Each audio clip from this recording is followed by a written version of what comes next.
The wind in the Montana Territory did not blow so much as it scoured. It was a living thing, possessing a voice that shrieked through the needlegrass and a set of teeth that chewed at the mortar between logs. It stripped the paint from wagons and the softness from faces. To live here, on the edge of the Badlands where the earth cracked open into dry red veins, was to be engaged in a permanent argument with the elements. Caleb Mercer stood on the wooden platform of the depot in Red Rock, his back to the wind, letting it carve around his shoulders. He was a man built of long, heavy bones and silence. In his early 30s, he carried himself with the careful economy of someone who knew that wasted motion cost energy. And energy was the only currency that mattered when winter came. He wore a coat that had been mended 3 times at the elbow, and his hat was pulled low, shading eyes that were the color of wet slate. He was waiting for a wife. The notion sat uneasily in his stomach, heavier than the salt pork and beans he had eaten for breakfast. Caleb was not a man given to flights of fancy. He was a man of ledgers and fence lines. He had a quarter section of land that was proving up, a small herd of Hereford cattle that were thickening well on the gamma grass, and a cabin that was too quiet when the sun went down. The Homestead Act required proof of improvement, but survival required a partner. He needed someone to manage the garden, to cure the meat, to keep the fire when he was miles out in the drift. So he had written the letter. He had been honest. He had asked for a woman who was practical, plain, and willing to work. He had offered respect and a roof. He touched the scar that ran from his left ear down to his jawline, a jagged white memory of a night in Abilene he never spoke of. He hoped she would not stare. The letter from Miss Mara Quinn had been brief. It was written in a tight, angular hand. She described herself as 26 years old, healthy and accustomed to hard labor. She claimed to seek a quiet life away from the city. The stagecoach appeared as a smudge of brown dust against the bruised purple of the horizon. Caleb watched it grow, the sound of the wheels grinding against the rutted earth, reaching him before the horses did. The vehicle rocked violently as it navigated the final turn into town, the drivers shouting curses that were snatched away by the gale. When the stage finally halted, the horses stood with their heads down, their flanks heaving steam into the chill air. The door swung open. A salesman in a plaid suit stepped out first, dusting his bowler hat with an air of offended dignity. Then she emerged. Caleb took a step forward, then stopped. The woman who stepped down onto the dusty street did not match the picture he had built in his mind. He had expected someone soft, perhaps a little downtrodden, a woman fading into the background of her own life. Mara Quinn was not fading. She hit the ground with the solid thump of boots that had been resoled until the leather was barely there. She was tall, her body lean and roped with muscle under a dark, travel-stained dress that was 2 seasons out of style. Her hair had come loose from its pins, a dark, tangled warning around a face that was burned by the sun and stripped of all vanity. She looked around the town not with curiosity, but with the sharp, darting gaze of a coyote measuring the distance to the fence line. She was checking the exits. Caleb forced himself to move. He walked toward her, removing his hat. The wind immediately whipped his dark hair across his forehead. "Miss Quinn," he said. It was not a question. She turned to him. Her eyes were green, but dark, like moss in a deep well. There was no shyness in them, only a calculation that made Caleb feel as though he were being appraised for parts. "You are Mercer?" she said. Her voice was low, raspy from the dust of the road. "I am," Caleb replied. He felt suddenly large and clumsy. "The wagon is this way. I trust your journey was tolerable." She did not answer the pleasantry. Instead, she looked past him, scanning the street where a few locals were loitering outside the saloon. "How far is the claim?" 12 miles, Caleb said. "Mostly open country. Water? We have a creek that runs year-round, and a well near the house." She nodded, a single sharp dip of her chin. Then she looked him dead in the eye, her gaze dropping to his hands, then back to his face. "Do you drink, Mr. Mercer?" Caleb blinked. "I have a whiskey now and then, never to excess." "And your temper?" she asked. The question was thrown like a knife, weighted to stick. Do you hit women when the whiskey is in you, or do you do it when you are sober? The air between them seemed to drop 10 degrees. Caleb felt a flush of heat crawl up his neck, a mix of embarrassment and sudden, defensive anger. He saw the salesman pausing to listen. He saw Mrs. Gable, the town gossip, peering through the window of the dressmaker's shop. "I do not hit women," Caleb said, his voice dropping to a rumble that he hoped only she could hear. "Drunk or sober, I wrote you that I was a decent man. I meant it." Mara held his gaze for a long second, searching for the lie. When she did not find it immediately, she exhaled, her shoulders dropping a fraction of an inch. "Good, then let us load the trunk. I have very little." She turned and hauled a battered leather trunk from the boot of the stage before Caleb could reach it. She swung it down with a grunt of effort, refusing to let the driver help her. Caleb stepped in, taking the weight from her hands. Her fingers brushed his, rough, calloused, and cold. She snatched her hand back as if he had burned her. "I can manage," she said. "I know you can," Caleb said, hoisting the trunk onto his shoulder. "But I am here, so you do not have to." He led the way to his wagon, a sturdy buckboard hitched to 2 bay geldings. As they walked through the town, Caleb felt the weight of the town's eyes. In a place like Red Rock, a mail-order bride was news. A bride who looked like she had walked out of a whirlwind was a scandal. He heard the whispers as they passed the mercantile. "Look at her hems," a woman murmured. "Ragged as a beggar." "Eyes like a cornered cat," a man chuckled. "Mercer got himself a wild one." Caleb's jaw tightened. He wanted to turn and glare them into silence, but he knew it would only feed the fire. He looked at Mara. She held her head high, her spine stiff as a rifle barrel. She did not look down. She did not acknowledge them. But Caleb saw the way her knuckles were white where she gripped her reticule. She heard them. She simply refused to bleed in front of them. He felt a strange, reluctant pull in his chest. He had wanted a plain, quiet wife to sit by the fire and mend shirts. Instead, he had this woman who walked through judgment as if it were merely bad weather. He hated that he felt ashamed of her worn dress. And he hated that he cared what the people of Red Rock thought of either of them. At the wagon, Caleb tossed the trunk into the bed. One of the geldings, a skittish young male named Buster, tossed his head and sidestepped, rattling the harness. Caleb moved to calm him, but Mara was there first. She did not flinch. She stepped up to the horse's head, murmuring something low and guttural, her hand stroking the flat of the animal's neck with a practiced rhythm. The horse settled instantly, blowing air through his nose and leaning into her palm.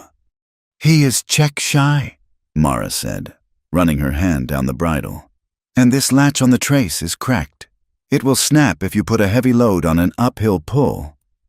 Caleb stared at her, then looked at the leather trace. She was right. The iron buckle was hairline fractured. He had missed it that morning in the dark. "I will fix it with wire for the ride home," Caleb said, feeling a fresh wave of inadequacy. "Thank you." "Do not thank me," she said, climbing onto the wagon seat without waiting for his hand. "Just do not get us overturned in a gully because you did not look at your tack." Caleb climbed up beside her. He unwrapped a length of baling wire from under the seat and repaired the latch in silence. When he finished, he gathered the reins. "It is a 3-hour ride," he said. "If the mud is not too deep—" "Drive," Mara said. She was looking at the northern sky, where clouds the color of a fresh bruise were gathering. "That sky says we have less than 4 hours before the sleet starts. The wind has shifted to the north." Caleb clicked his tongue, and the horses lurched forward. They left the town of Red Rock behind, rolling out into the vast, indifferent emptiness of the territory. The conversation died as the buildings faded. The silence that stretched between them was not the companionable silence Caleb was used to. It was thick and heavy, filled with the things they were not saying.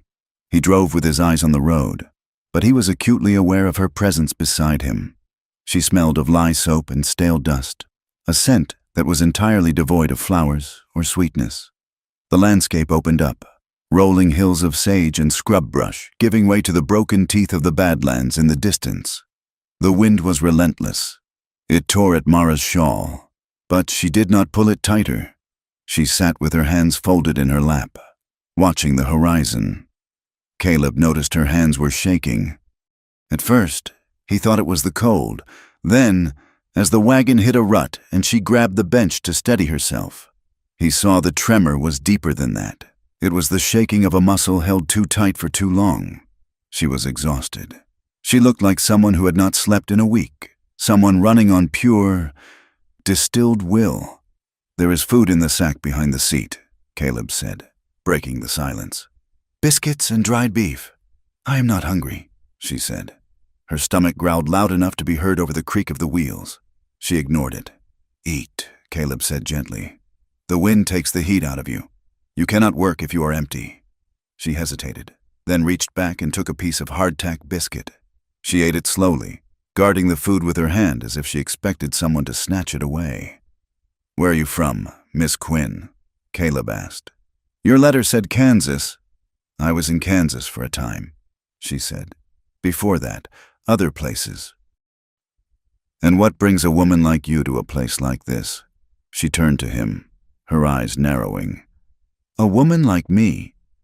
"A woman who knows horses and reads weather," Caleb said. "Most mail-order brides are city girls looking for a storybook life. You look like you know exactly what this life is." "I know that the world is hard everywhere," Mara said.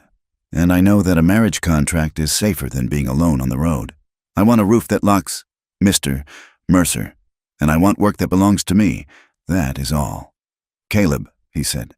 "My name is Caleb." She did not say his name back. The sun began to dip, bleeding crimson across the underside of the storm clouds. The temperature plummeted. Coyotes began to sing in the coulees, their yips echoing off the rocks. At the sound, Mara stiffened. Her hand went to her throat, touching something hidden beneath her high collar. "Just coyotes," Caleb said. "They will not come near the wagon." "I know what they are," she whispered. But she did not relax until the sound faded. They reached the ranch line just as the light was failing. The cabin sat in a shallow depression, sheltered by a stand of cottonwoods. It was a solid structure of hewn logs with a stone chimney and a sod roof that was currently thick with dried grass. A barn and a corral stood 50 yards away. Caleb pulled the team to a halt. "Home," he said. Mara looked at the cabin. She let out a breath that ghosted white in the air. "It has a solid door." "Oak," Caleb said. "And a crossbar." She nodded and climbed down. Her legs buckled when she hit the ground, but she caught herself on the wheel before Caleb could reach her. She pushed herself upright and began to unbuckle the traces on the horses.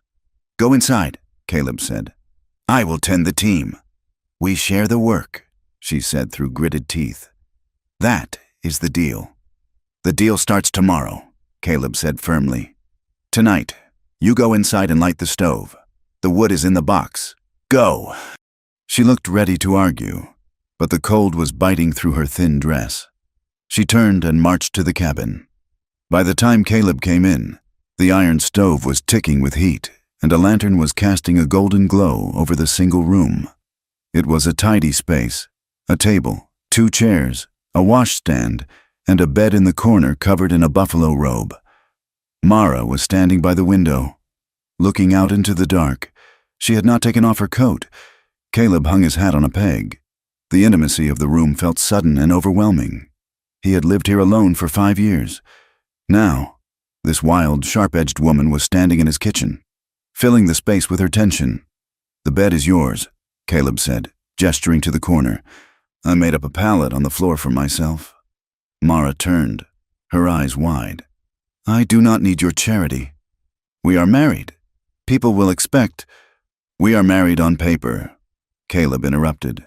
"We have not stood before the preacher yet. I will not touch you. Mara. Not until you are ready, and not until it is done right in the eyes of the town. You take the bed. You need the sleep." She stared at him, confusion warring with relief on her face. "Why?"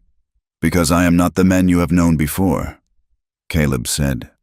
He moved to the washstand and poured water from the pitcher into the basin. He rolled up his sleeves. On his right knuckle, a scrape from the harness buckle was oozing a bright bead of blood.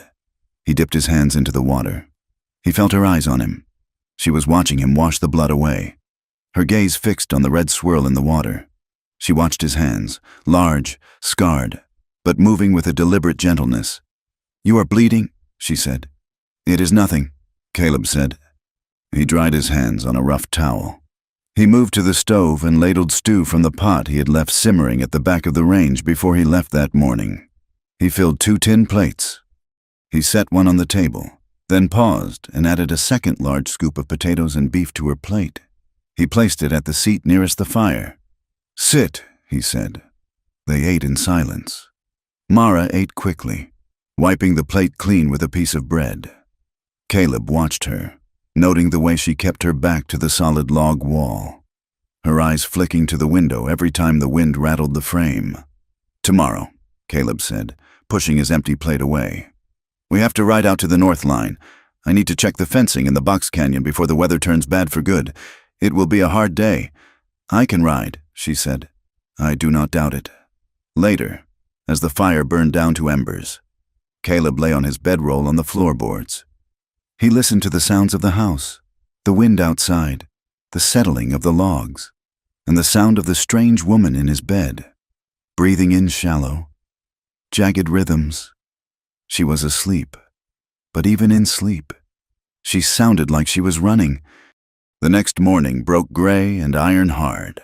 The wind had not ceased. It had sharpened. They drank black coffee that was thick enough to chew. Mara looked better after a few hours of sleep, though the shadows under her eyes were still dark bruises. She had braided her hair tight against her skull and put on a heavy canvas jacket Caleb had offered her. It swallowed her frame, but she rolled the cuffs up without complaint.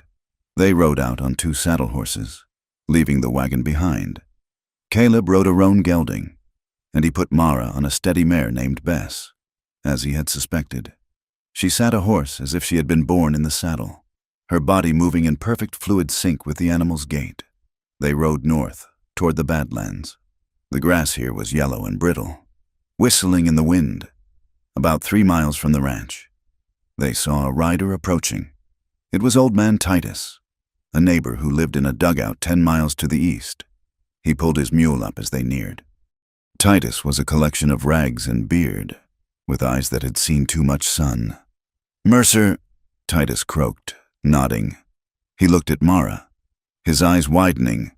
"And this must be the bride." "Miss Quinn," Caleb said. "This is Titus." Mara nodded but did not speak. She moved her horse slightly so that Caleb was between her and the stranger. "You got word yet?" Titus asked, ignoring her and looking at Caleb. "Word of what?" "Rourke." Titus spat the name. "Silas Rourke's boys were through here yesterday, checking brands. Said they were looking for rustlers, but they were looking at everything else too. Rourke's buying up debt. Caleb, he's squeezing the small holds." Caleb frowned. "My claim is clear. I owe no man." "Doesn't matter to Rourke," Titus said.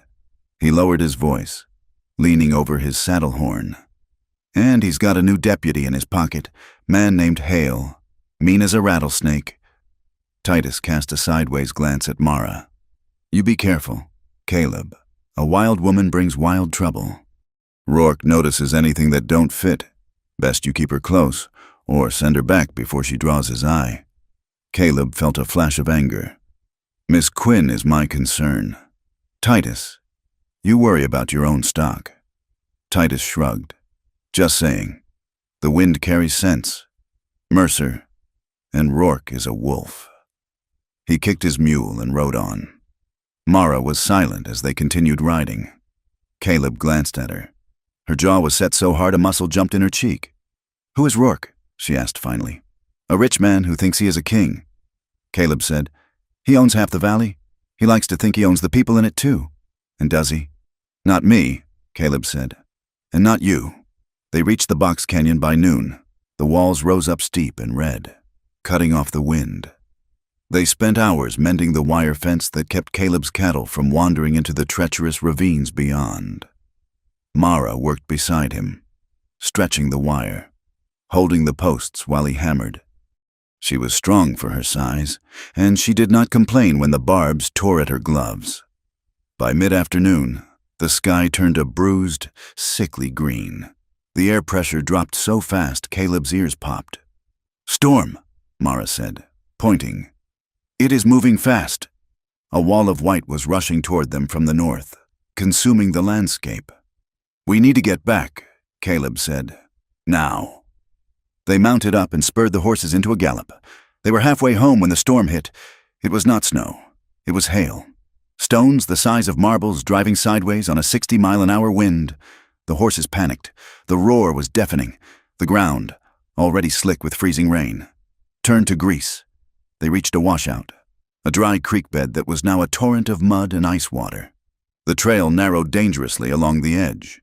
"Keep close," Caleb shouted over the roar of the wind. Mara's mare slipped. The back legs went out, sliding toward the drop-off into the churning water below. The horse screamed, scrabbling for purchase. Mara was thrown sideways, half out of the saddle. She clung to the mane, her legs dangling over the edge. "Mara!" Caleb yelled. He drove his horse alongside, risking his own footing.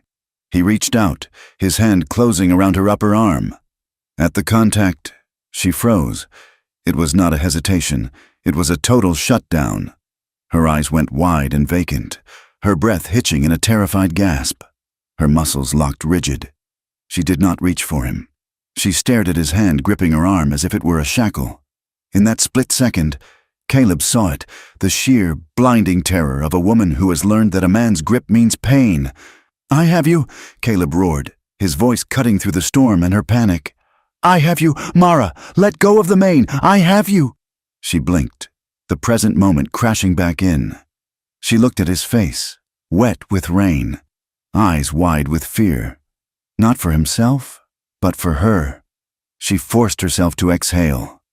She forced her fingers to uncurl from the horse's mane. Caleb hauled her backward with a grunt of effort, pulling her clear of the mare just as the horse found its footing and scrambled up the bank. Mara slammed into Caleb's chest, her body shaking violently. He did not let go. He held her firmly against him, steadying her as the horses huddled together against the hail. "I have you," he repeated, softer now, though the wind still screamed. "You are safe." She leaned into him, just for a moment, her forehead pressing against his wet coat. She was trembling, but she was not pulling away. For the first time since she had stepped off the stage, she was not checking the exits. She was just holding on. The morning sun did not bring warmth to the Montana territory. It merely illuminated the frost. The storm had passed, leaving the world scoured and brittle, the mud frozen into jagged ruts that twisted ankles and jarred spines. Caleb Mercer woke before the light, the habit of years dragging him from the warmth of the buffalo robe. He looked across the dim room. The bed in the corner was a mound of quilts. Mara was still there, buried deep. He moved silently, pulling on his boots and kindling the fire in the iron stove. When the coffee was boiling, thick and black, he went out to the barn. The reality of the ranch was a relentless arithmetic of survival. There were 3 horses to feed, 20 head of cattle to locate in the scrub, and water to be drawn from a well that fought him every inch of the way. When Caleb returned to the cabin an hour later, his hands were red and stiff with cold. Mara was awake. She was already working. She had swept the floor, the rough bristles of the broom scraping against the wood with a rhythmic, determined sound. She had found the flour sack and was rolling out biscuits on the tabletop. "Coffee is hot," Caleb said, hanging his coat by the door. She nodded, but did not stop rolling the dough. "I found the salt pork. It is low." "We will buy more in town when we go for the license," Caleb said. He watched her as he drank from his tin cup. She moved with a jagged energy, efficient but brittle. Her face was pale, the skin pulled tight over her cheekbones. When the biscuits were done and fried in the skillet, she placed 3 on his plate and 1 on hers. "Take another," Caleb said. "I am not hungry," she said. It was a lie. He had seen her eyes track the food as she served him. She was rationing herself, a habit born of scarcity he could not yet understand. Mara, he said, his voice dropping to that low rumble that seemed to vibrate in the timber walls. The flour is there to be eaten. We are not starving. Eat. She hesitated, her hand hovering over the plate. Then, with a defiant set to her jaw, she took a second biscuit. She ate it quickly, tearing it apart with her fingers, her eyes fixed on the window as if daring the landscape to take it back. As the days turned into a week, Caleb began to see the shape of the woman he had brought into his home. She was not the domestic creature the books described. She did not hum while she worked. She attacked chores as if they were enemies to be subdued. One afternoon, a heifer got herself tangled in a mess of old barbed wire down in the creek bed. Caleb was struggling with the cutters, the wire deeply embedded in the animal's thick hide. The heifer was thrashing, dangerous and panicked.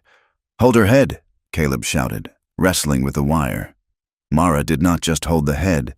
She grabbed a length of rope from the saddlebag, moved in close to the kicking hooves, and threw a knot around the animal's back legs with a speed that blurred in the air. She cinched it tight, immobilizing the heifer instantly. It was not a knot a housewife knew. It was a diamond hitch variant, used by packers and drovers who moved heavy loads over bad ground. Caleb cut the wire free and stepped back, breathing hard. The heifer scrambled up and bolted. Caleb looked at the knot in the rope before untying it. He looked at Mara. She was wiping mud from her skirt, her face carefully blank. "That is a packer's knot," Caleb said. "Where did a woman from Kansas learn to tie down 1,000 pounds of beef?" Mara froze for a second, then continued brushing at her skirt. "I watched men work," she said. "I learn fast." "You shoot fast too," Caleb said. "I saw you take the head off a rattlesnake yesterday at 20 paces with a revolver. That is not watching. That is doing." She stopped moving. She straightened, meeting his gaze. The wind whipped strands of dark hair across her face. "Do you want me to be helpless?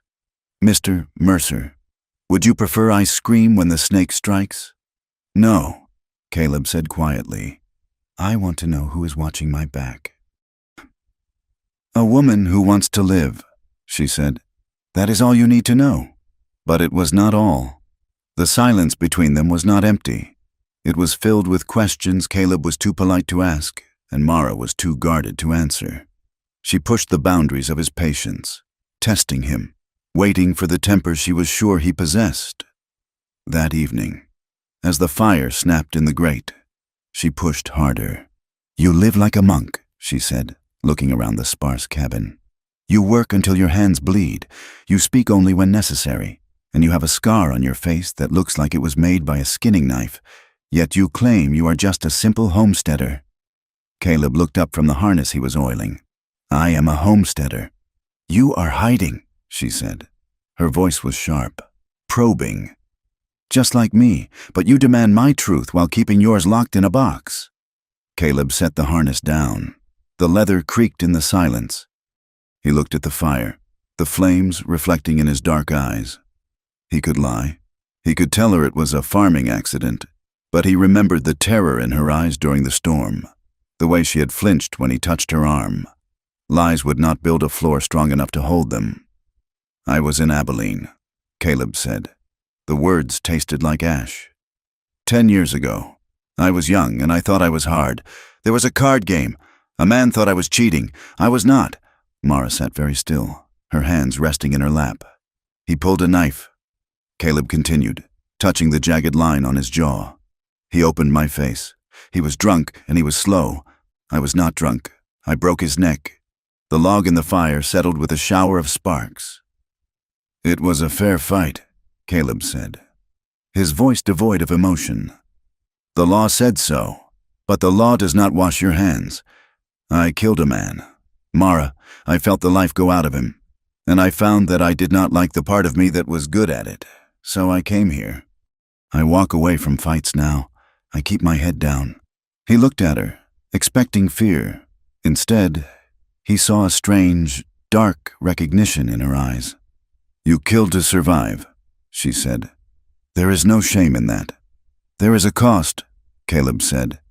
"There is always a cost," she replied. The trick is finding someone else to pay it. 2 days later, they rode into Red Rock to make it legal. The town had not changed in the week they had been gone. It was still a collection of weather-beaten wood and prejudices held together by mud. The wind still blew. They went to the small white church that doubled as the courthouse on weekdays. Reverend Caldwell was a thin man with spectacles that magnified his watery eyes. He looked at Mara's worn boots and Caleb's scarred face with a pinched expression, as if he smelled something rotting under the floorboards. "Do you, Caleb Mercer, take this woman?" the Reverend asked, his tone implying that Caleb was making a grave error. "I do," Caleb said. His voice was steady. "And do you, Mara Quinn, take this man?" Mara looked at Caleb. For a moment, her mask slipped. She looked tired. She looked at his shoulders, broad and heavy, and the way he stood between her and the door. "I do," she said. He signed the ledger. She signed beneath him. Her signature was jagged, the letters leaning forward like they were running into the wind. When they walked out onto the wooden steps, the air felt heavier. The town knew. In a place this small, privacy was a myth. A mail-order bride was one thing. A woman who looked like Mara, with her sunburned face and man's stride, was another. They walked to the mercantile to buy the supplies. The bell above the door jingled falsely bright. Inside, the air smelled of dry goods, coffee beans, and judgment. 2 women were examining a bolt of calico fabric near the counter. One was Mrs. Gable. She turned, saw Mara, and audibly sniffed. She turned her back, pulling her skirts in as if Mara were contagious. Caleb felt a heat rise in his chest. He stepped forward, but Mara was already moving. She walked past the women to the counter, her head high. 50 pounds of flour, Mara said to the shopkeeper, and 10 of salt pork. The shopkeeper, a balding man named Mr. Henderson, did not look her in the eye. He looked past her to Caleb. "That will be put on your account. Mr. Mercer." "Mrs.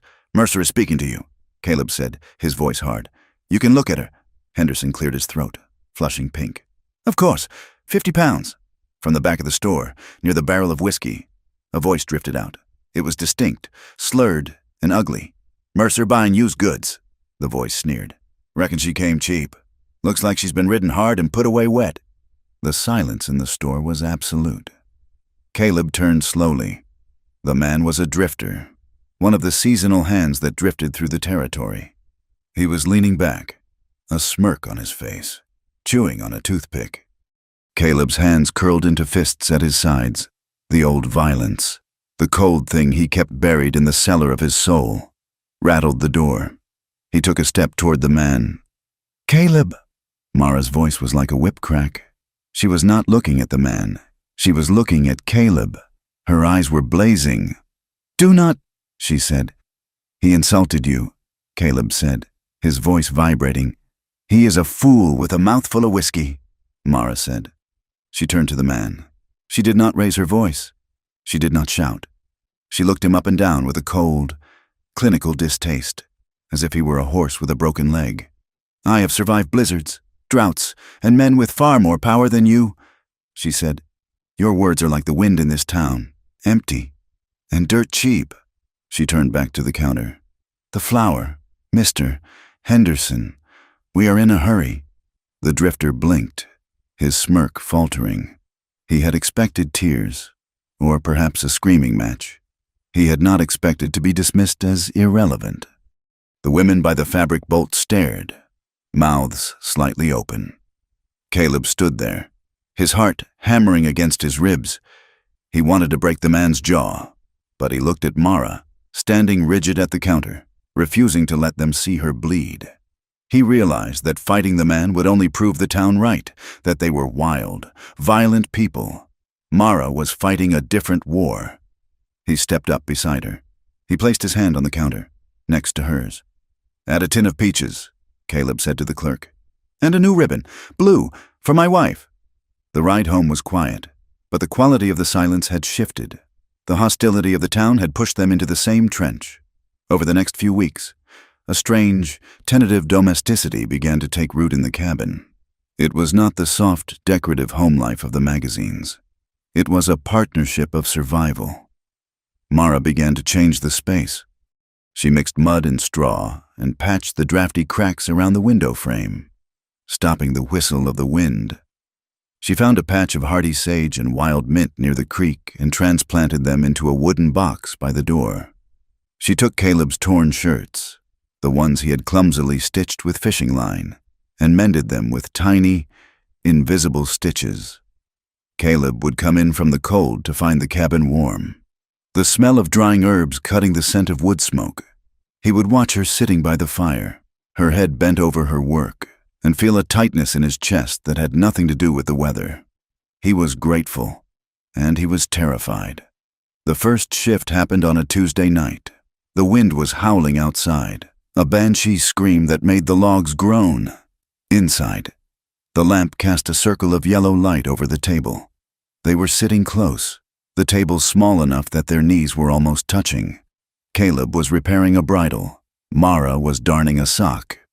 The silence was comfortable. Caleb looked up. The light caught the curve of Mara's cheek, softening the hard lines of her face. She looked younger in the lamplight, less hunted. A loose strand of dark hair had fallen across her eyes. She blew it away, but it fell back. Without thinking, Caleb reached out. His hand moved toward her face. He meant to tuck the hair behind her ear. It was a gesture of simple affection, something a husband might do. His fingers brushed the air an inch from her skin. Mara went still.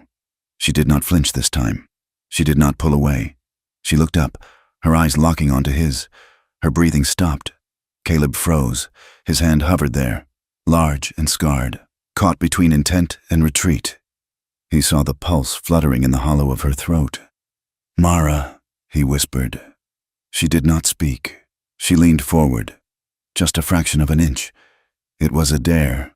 It was a surrender. She leaned into the space where his hand was, bridging the gap until her skin brushed his rough fingertips. The contact was electric. It shocked through Caleb like a lightning strike on a dry fence line. He cupped her cheek. Her skin was rough from the wind but warm.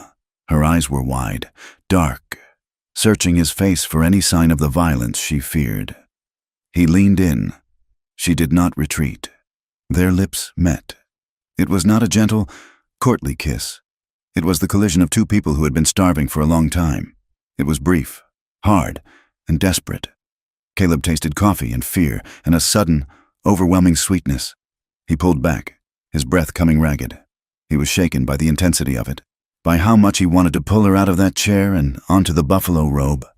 Mara stared at him, her lips parted, her hand rising to touch her mouth. She looked terrified, not of him, but of the want in her own eyes. Caleb started, his voice cracking. "I should check the horses." He stood up so fast his chair scraped loudly against the floor. He grabbed his coat and bolted for the door, needing the cold air to cool the fire in his blood.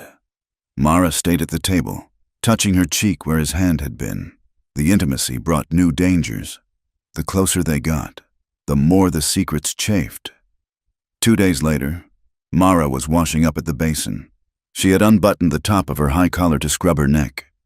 Caleb came in from the porch, carrying an armful of wood. He turned to put the wood in the box and glanced at her.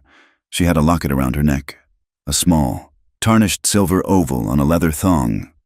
She usually kept it hidden, but as she bent forward, it swung loose, and below it, on the pale skin of her collarbone, Caleb saw the mark.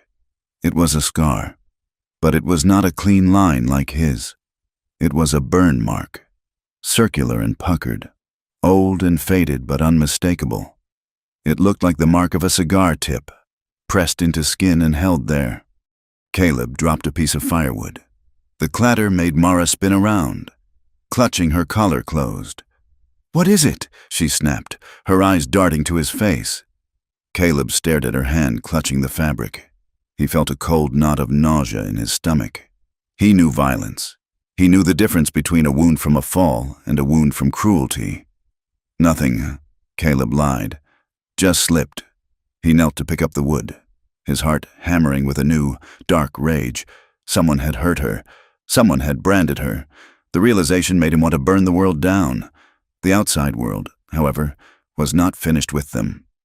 The following week, a rider appeared on the ridge. He rode a tall gray gelding and wore a badge that caught the sun. Deputy Tom Hale was a man who smiled with his mouth but never with his eyes.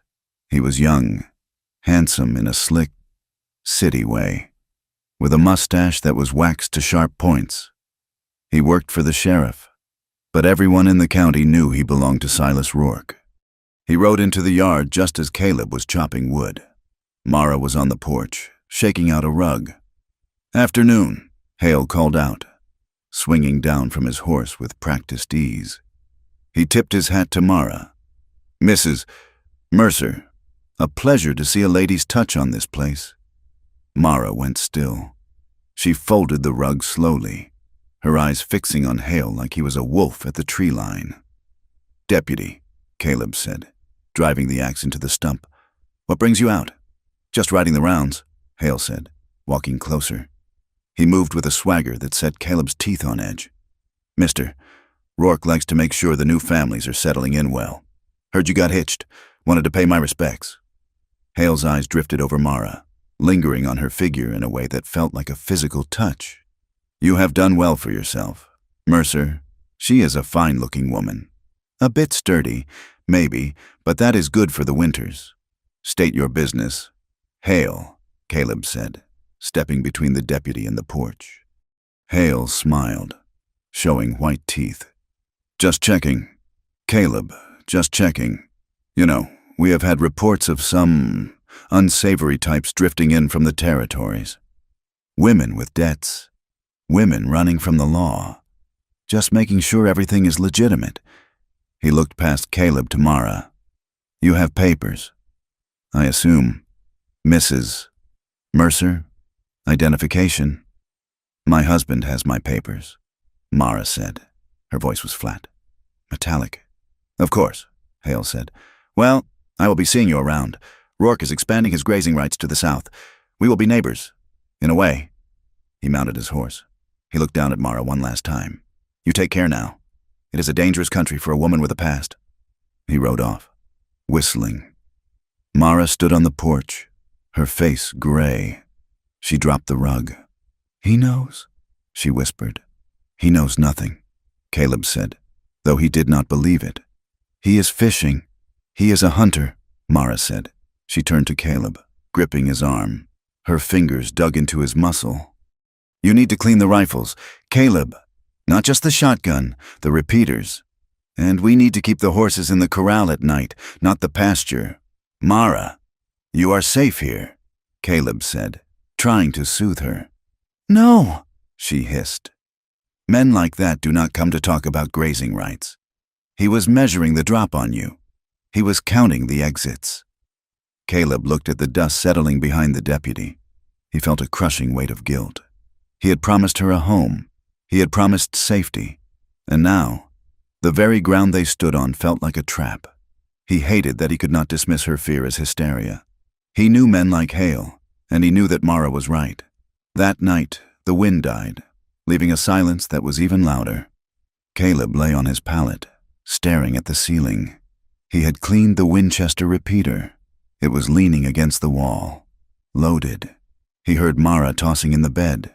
She was whimpering, low sounds of distress that tore at his heart. Then she screamed. It was a raw, blood-curdling sound. Caleb was on his feet in a second. "Mara!" She scrambled out of the bed, tangled in the quilts, her eyes wide and unseeing. She was asleep, but she was fighting. She flailed at the air, striking invisible hands. "No, no, I paid! I paid!" she shrieked. She bolted for the door. She was running blind, fueled by a nightmare that was bleeding into the room. Caleb moved to intercept her. He stepped in front of the door. She slammed to a halt, seeing a large, dark figure blocking her escape. She gasped, shrinking back, raising her hands to protect her face. She was trembling so hard her teeth chattered. "Let me out," she sobbed. "Please, let me out." Caleb stood there, His instinct was to grab her, to shake her awake, to hold her until she stopped shaking. But he remembered the horse. He remembered the flinch. If he grabbed her now, he would be just another man using his strength to hold her down. He lowered his hands. He stood perfectly still, a solid shadow against the wood. "I am not stopping you, Mara," he said softly. "The door is not locked, but you are awake. You are in our cabin. There is no one here but me." She stared at him, her chest heaving. She looked at the door. She looked at his empty hands. She looked at his face, illuminated by the dying embers of the fire. She blinked, the nightmare slowly receding, replaced by the reality of the rough-hewn logs and the man who was refusing to touch her without permission. "Caleb," she whispered. "I am here," he said. "I am right here." She let out a long, broken sound. She took a step toward him, then another. Her legs gave out. She collapsed forward. Caleb caught her. He did not grab. He simply received her weight as she fell into him. He slid down the wall with her, settling onto the floorboards, pulling the quilt around her shoulders.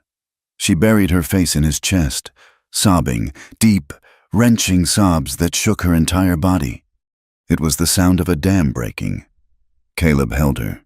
He rested his chin on the top of her head, rocking her slightly. He felt the dampness of her tears on his shirt. He felt the trust she was placing in him, heavy and fragile as glass. "I have you," he murmured into the dark. "I have you." Outside, a wolf howled, closer than before. Caleb tightened his hold, his eyes open, staring into the shadows, ready to tear the throat out of anything that tried to hurt her again. Winter arrived not as a guest, but as a siege. The change in the landscape was absolute. The rolling grasslands, once a sea of cured yellow swaying in the wind, were now locked under a crust of early snow that crunched like broken glass beneath a boot heel. The sky lowered itself, pressing down on the valley with a heavy, leaden gray that seemed to swallow sound. Life on the ranch narrowed to a brutal arithmetic. How many logs for the fire? How many scoops of oats for the horses?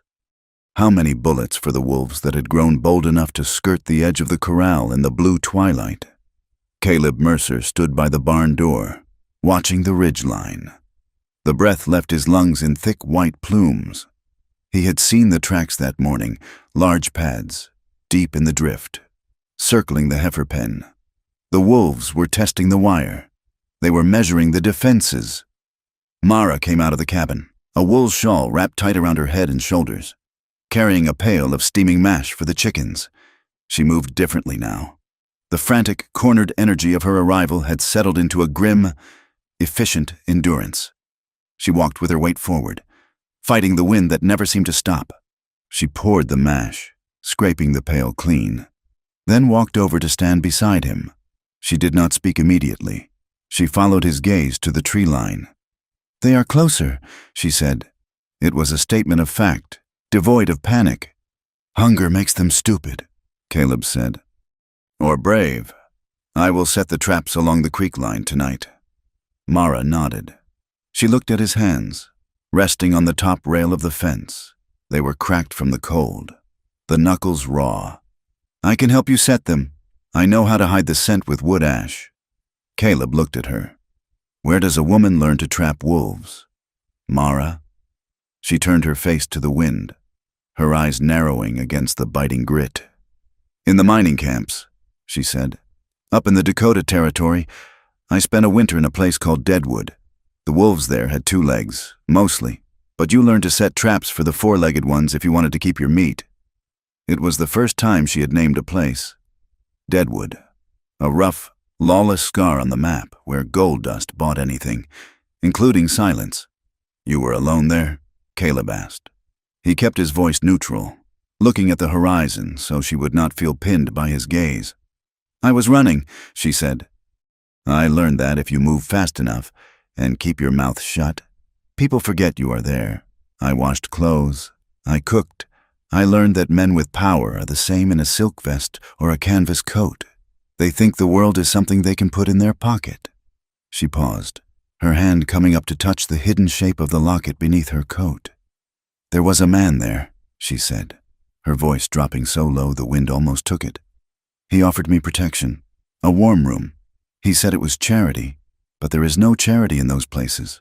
Caleb, there is only debt, and when you try to leave, you find out the door was locked from the outside a long time ago.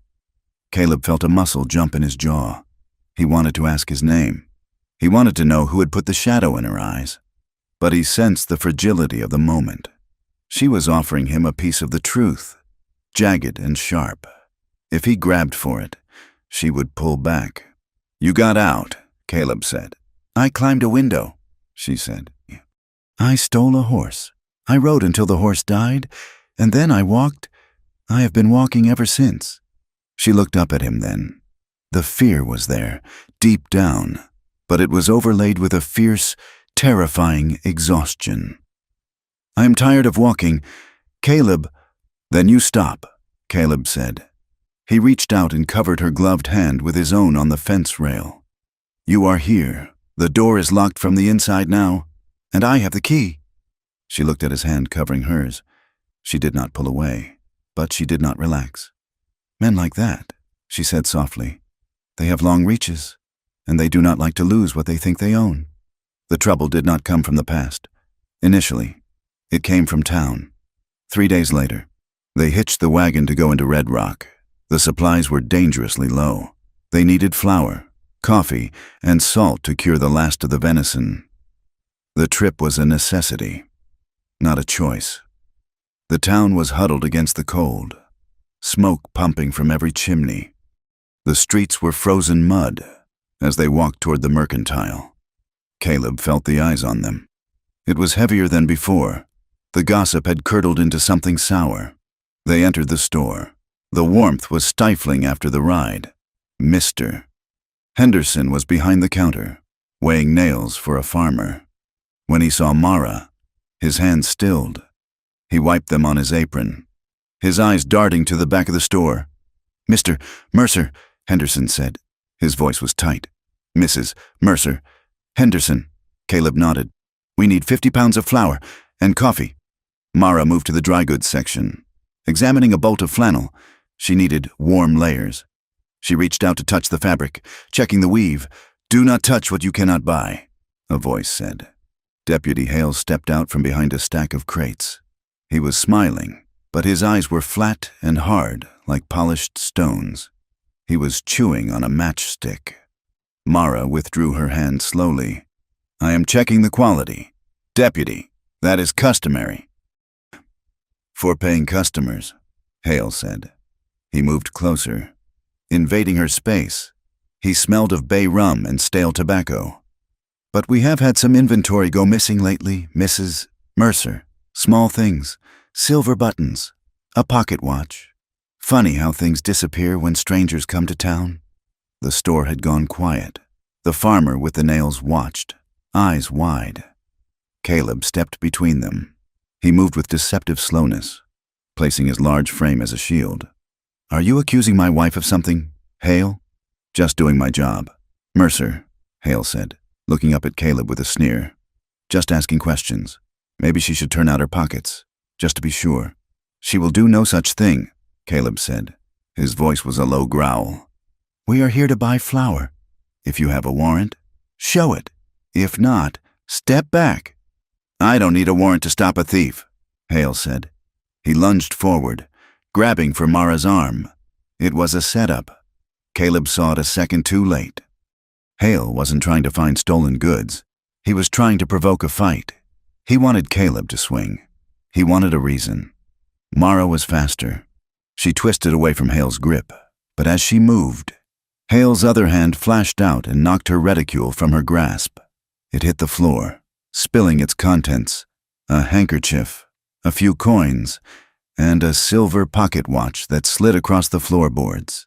The silence was deafening. Hale laughed. It was a dry, triumphant sound. "Well now, look at that. Sheriff Miller's missing watch. I wondered where that got to." "I did not take that," Mara said. Her face was white, her eyes blazing with shock and rage. "He planted it. You saw him. He knocked the bag and dropped it." "I saw nothing of the sort," Hale said smoothly. He bent and picked up the watch. "I saw a thief getting caught. Sheriff Miller, A heavy man with a face like a bulldog, lumbered in from the street, drawn by the noise. He looked at the watch in Hale's hand, then at Mara. "That's my watch," Miller grunted. "You stealing from the law now, girl?" "It is a lie," Caleb said. His hands were curled into fists at his sides. The violence was roaring in his ears, a red tide rising. He wanted to tear Hale's throat out. He could do it. He could break him before the sheriff cleared leather. But he saw the way Hale's hand hovered near his gun. He saw the gleam of anticipation in the deputy's eyes. They wanted him to fight. They wanted to kill him in self-defense and leave Mara alone in a cell. Caleb forced his hands to open. The effort made his arms tremble. "She did not take it," Caleb said, his voice shaking with restrained fury. Hale threw it when he grabbed her. "Mr. Henderson saw it. The farmer saw it." He turned to the shopkeeper. "Henderson, tell them." Henderson looked at the floor. He shuffled his feet. I was weighing nails. Caleb, I didn't see clear. Cowardice. It was a thick, suffocating blanket in the room. "You are coming with us," Miller said, reaching for Mara. "No," Caleb said. He stepped forward, his hand resting on the sheriff's chest. It was a gentle touch, but immovable. "You are not putting her in a cell. Miller, you know this is a game. You know Hale. If you take her, you take me.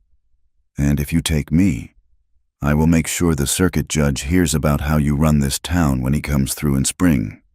Miller hesitated. He was corrupt, but he was also lazy.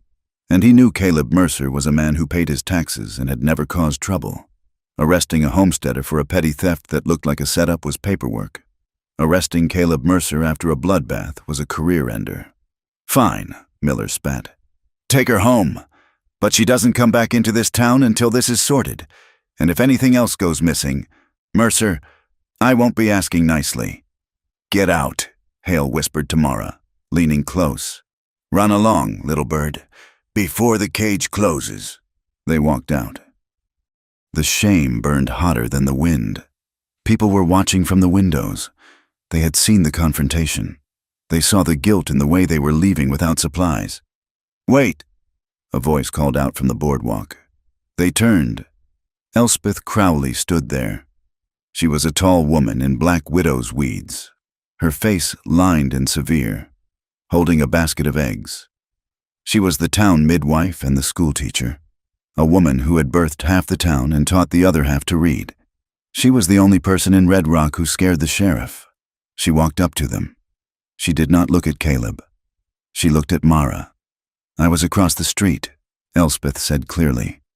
Her voice carried. "I saw through the window. I saw his hand in his vest before he reached for you. It was a sleight of hand, a cheap parlor trick." Mara looked at her, stunned. "You saw?" "I have eyes," Elspeth said, "and I know Tom Hale. He is a dog that bites when his master whistles." She reached into her basket and pulled out a small sack of coffee beans. She pressed it into Mara's hand. "It is not much," Elspeth said, "but it will get you through the week. Go home. Do not let them see you hang your head. You have done nothing wrong but exist in a place that hates wild things." "Thank you," Caleb said, his voice thick. "Watch your back." "Caleb," Elspeth murmured. Stepping closer, "Rourke is moving. This was not about a watch. It was a test, to see if you would break." The ride home was a funeral procession. The silence was not empty. It was filled with the echo of Hale's laughter and the memory of Henderson looking at the floor. When they got inside the cabin, Mara did not take off her coat. She stood in the center of the room, shivering. It wasn't the cold. It was the adrenaline crash, the humiliation vibrating in her bones. She dropped the sack of coffee on the table. It made a dull thud. "I have to leave," she said. Caleb was latching the door. He turned. "What?" "I have to go," she said. Her voice rose, cracking. She began to pace, her hands tearing at the buttons of her coat. "They will not stop. You saw them. The law belongs to them. They will plant something else, or they will come out here and find a reason to arrest me. I cannot go to jail. Caleb, I cannot be in a cage. I will die. She was unraveling. The stoic survivor was gone, replaced by a terrified woman who saw the walls closing in. Mara, Caleb said, moving toward her. No, she shouted, backing away. You do not understand. You think this is just a town feud? You think this is just a bad deputy? It is a trap. It is always a trap. I bring it with me. I am cursed. Caleb, I am poison to you. If I stay, they will destroy you to get to me. I have to run. She was hysterical, grabbing her reticule, looking for the door. Caleb caught her. He did not grab her arms. He wrapped his arms around her body, pinning her arms to her sides, pulling her hard against his chest. It was a bear hug, a containment. Stop, he said into her hair. Stop running. She fought him. She kicked at his shins. She struggled. She sobbed. Let me go. They will take me. Let me go. I will not, Caleb said. He held her tight, absorbing her panic, letting her thrash against his solidity. I am not letting you go. You are my wife. You are home. She fought until her strength gave out. The fight drained out of her, leaving her limp in his arms, weeping uncontrollably. She slid down, and he went with her, kneeling on the floorboards in the pool of lantern light. She pulled back, looking at him. Her face was streaked with tears, red and swollen. They said I was a thief, she choked out. They looked at me like I was dirt. Do you believe them, Caleb? Do you look at me and see a thief? Caleb took her face in his hands. His thumbs wiped away the tears. His eyes were dark, steady, and absolutely clear. I see a woman who has survived hell, he said. I see a woman who works until her hands bleed. I see a woman who saves my life in a storm. He leaned his forehead against hers. I believe you. Mara, I do not care what they say. I do not care what they plant. I believe you. The words hit her harder than a physical blow. In her life, truth had always been what men with power decided it was. To be believed, simply, quietly, without condition, was a foreign language. She let out a ragged breath. Caleb! The distance between them vanished. It wasn't a decision. It was a collapse. She surged forward, and he met her. The kiss was desperate. It tasted of salt tears and desperation. It was a claiming. Caleb's hands moved from her face to her back, pulling her closer, trying to fuse her broken pieces together with his own strength. Mara gripped his shirt, pulling him down, needing the weight of him to anchor her to the earth. For a moment, the world outside, the snow, the wolves, the deputy, ceased to exist.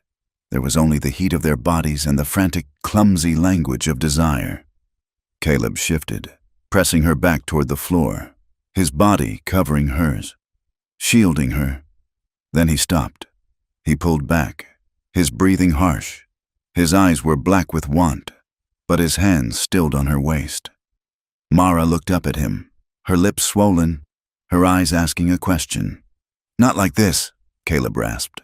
Not because you are scared. Not because you want to forget. He smoothed the hair back from her forehead.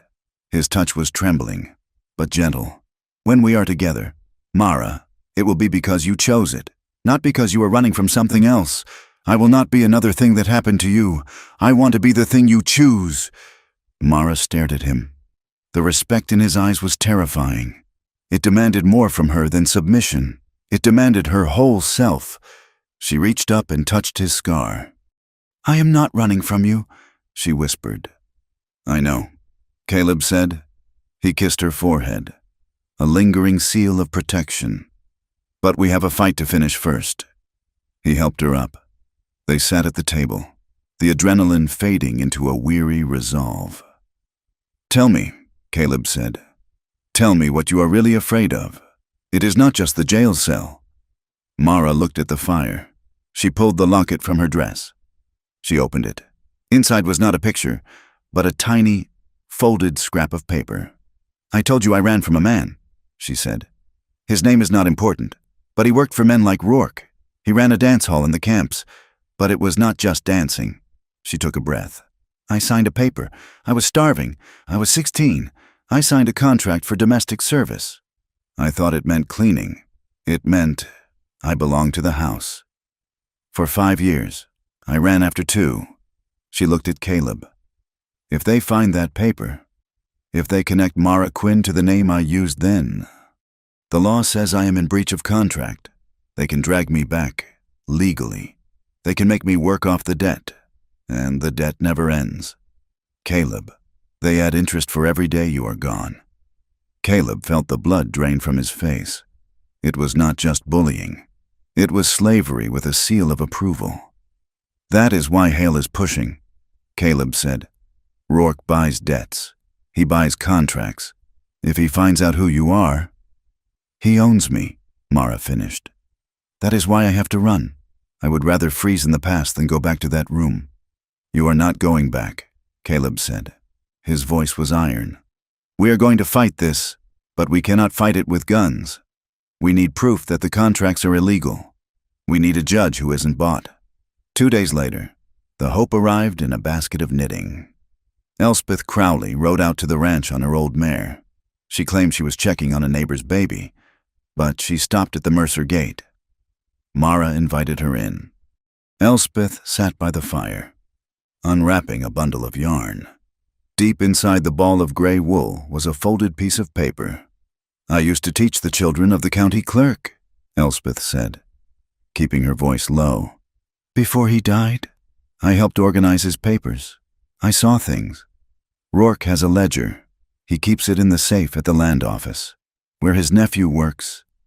She pushed the paper across the table. It was a list of names, dates, and sums of money next to transport fees. He brings women in, Elspeth said. From the east, from the camps. He pays their way, then charges them double. He holds their papers until they pay it off. They never pay it off. Hale enforces the collections. Mara scanned the list. Her finger stopped at a line. Transport, Denver to Red Rock, 7 women, contract labor. This is it, Mara said. This is the scheme.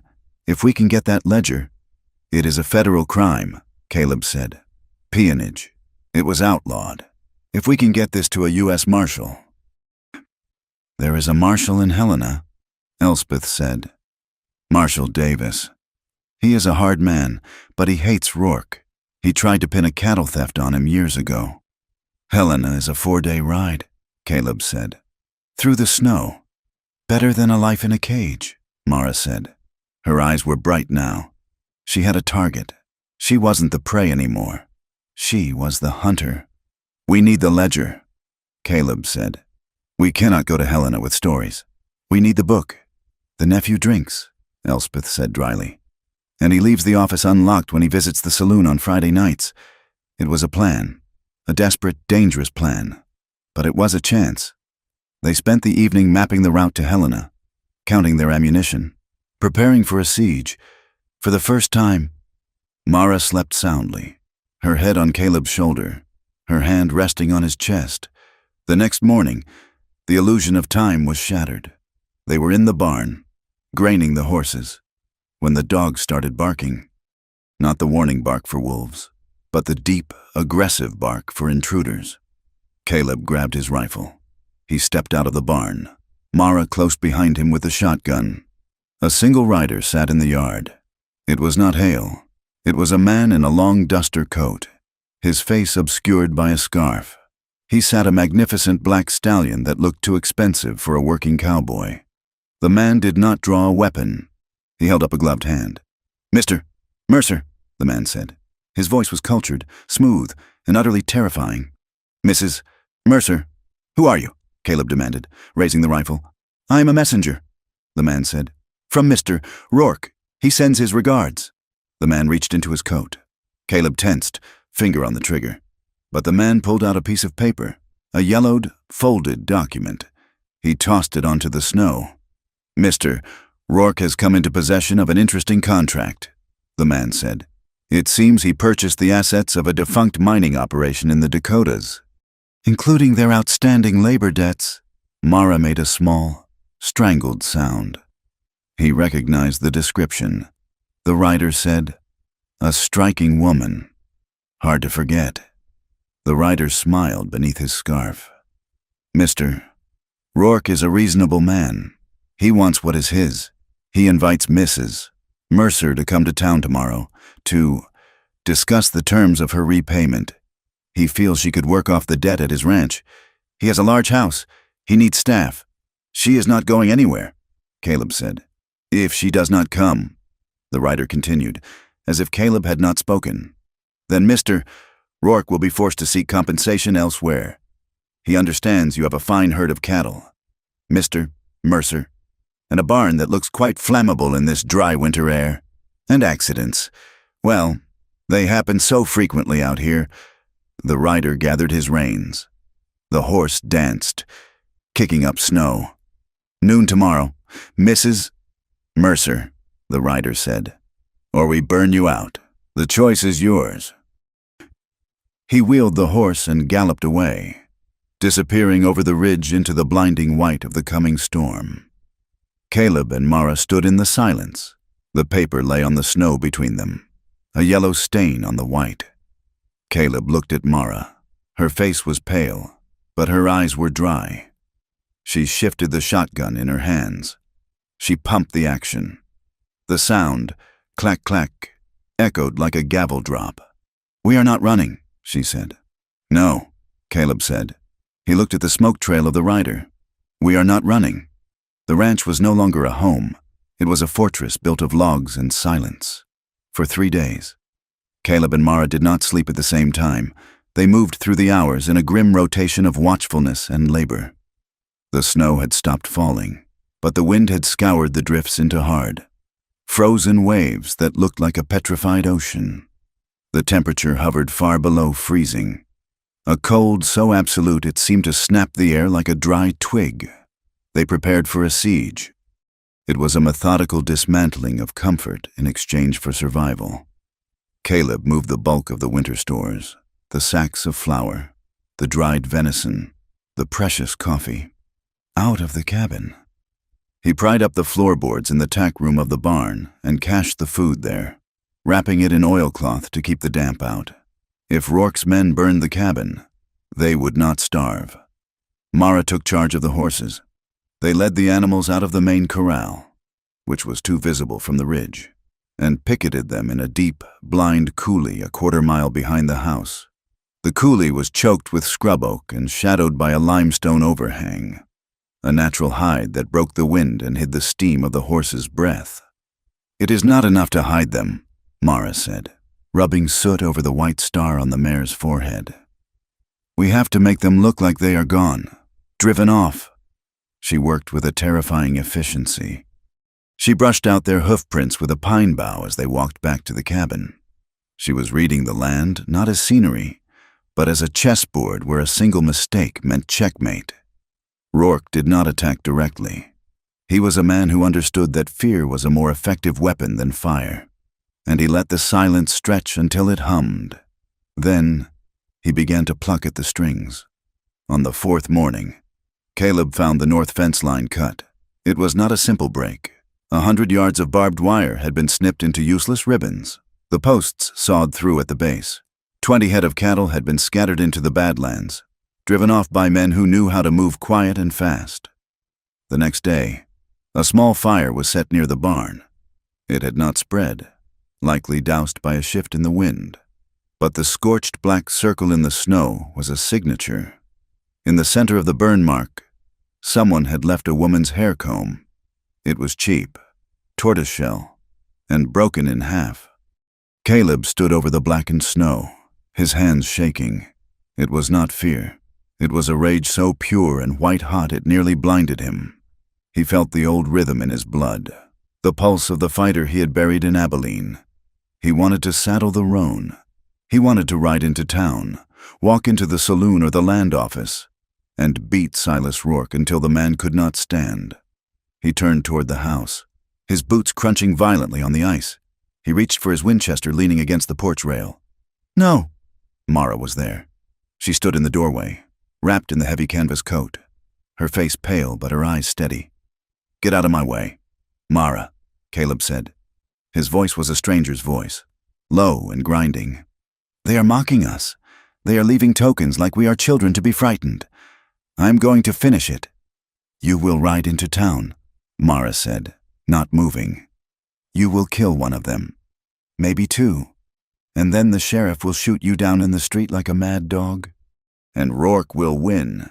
"I do not care about winning," Caleb roared, the control finally snapping. He slammed his hand against the porch post. "I care about them threatening you. I care that I cannot walk out my own door without wondering if a rifle is trained on my chest. I promised to keep you safe, and I am failing because I am trying to be a good man. A good man does not survive this. Mara, a hard man does." "A dead man does not protect anyone," she snapped back. She stepped off the porch, walking into the snow in her thin boots. She grabbed the barrel of the rifle he was holding. She did not pull it away. She just held it, forcing him to look at her. "Do you think I have not wanted to kill them?" she asked. Her voice dropped, fierce and trembling. "Do you think I do not wake up wanting to burn their world down? But that is the trap. Caleb, Rourke expects rage. He expects you to lose your mind. He knows how to handle a man with a gun. He owns the law that will hang you for using it." Caleb looked down at her. The wind whipped her dark hair across her face. "Then what do we do?" he asked, the fight draining out of him, leaving only a hollow ache. "We just wait for them to burn us out? We beat them with the one thing they do not think we have," Mara said. "Patience and proof. We play the game until we can flip the board." They spent that afternoon repairing the roof where the wind had torn a shingle loose near the chimney. It was bitter work, the wind numbing their fingers, but it needed to be done. They sat on the ridge of the roof, taking a break, looking out over the valley. The sun was setting, casting long, bruised shadows across the snow. "I had a friend," Mara said quietly. She did not look at him. She looked at the horizon. "In the first camp, her name was Sarah. She was younger than me, soft. She still believed that if you cried, someone would help you." Caleb watched her profile. He saw the way her throat worked as she swallowed. "She trusted a man who promised to take her east," Mara continued. "He said he had a ticket for her. He took her to a room to give it to her. I told her not to go. I told her his eyes were lying. She went anyway." Mara rubbed her thumb over the knuckle of her glove. "I waited for her all night. She never came back. When I asked about her the next day, the man laughed. He said she had moved on, but I saw her shawl in the mud by the river. They break the soft ones. Caleb, that is why I stopped crying. That is why I learned to read a man's hands before I look at his face. If you are soft, you die. Or worse, you survive as something broken." "You are not broken," Caleb said. "I am cracked," she said. "I am held together by spit and wire." "You are held together by iron," Caleb said. He reached out and touched her face.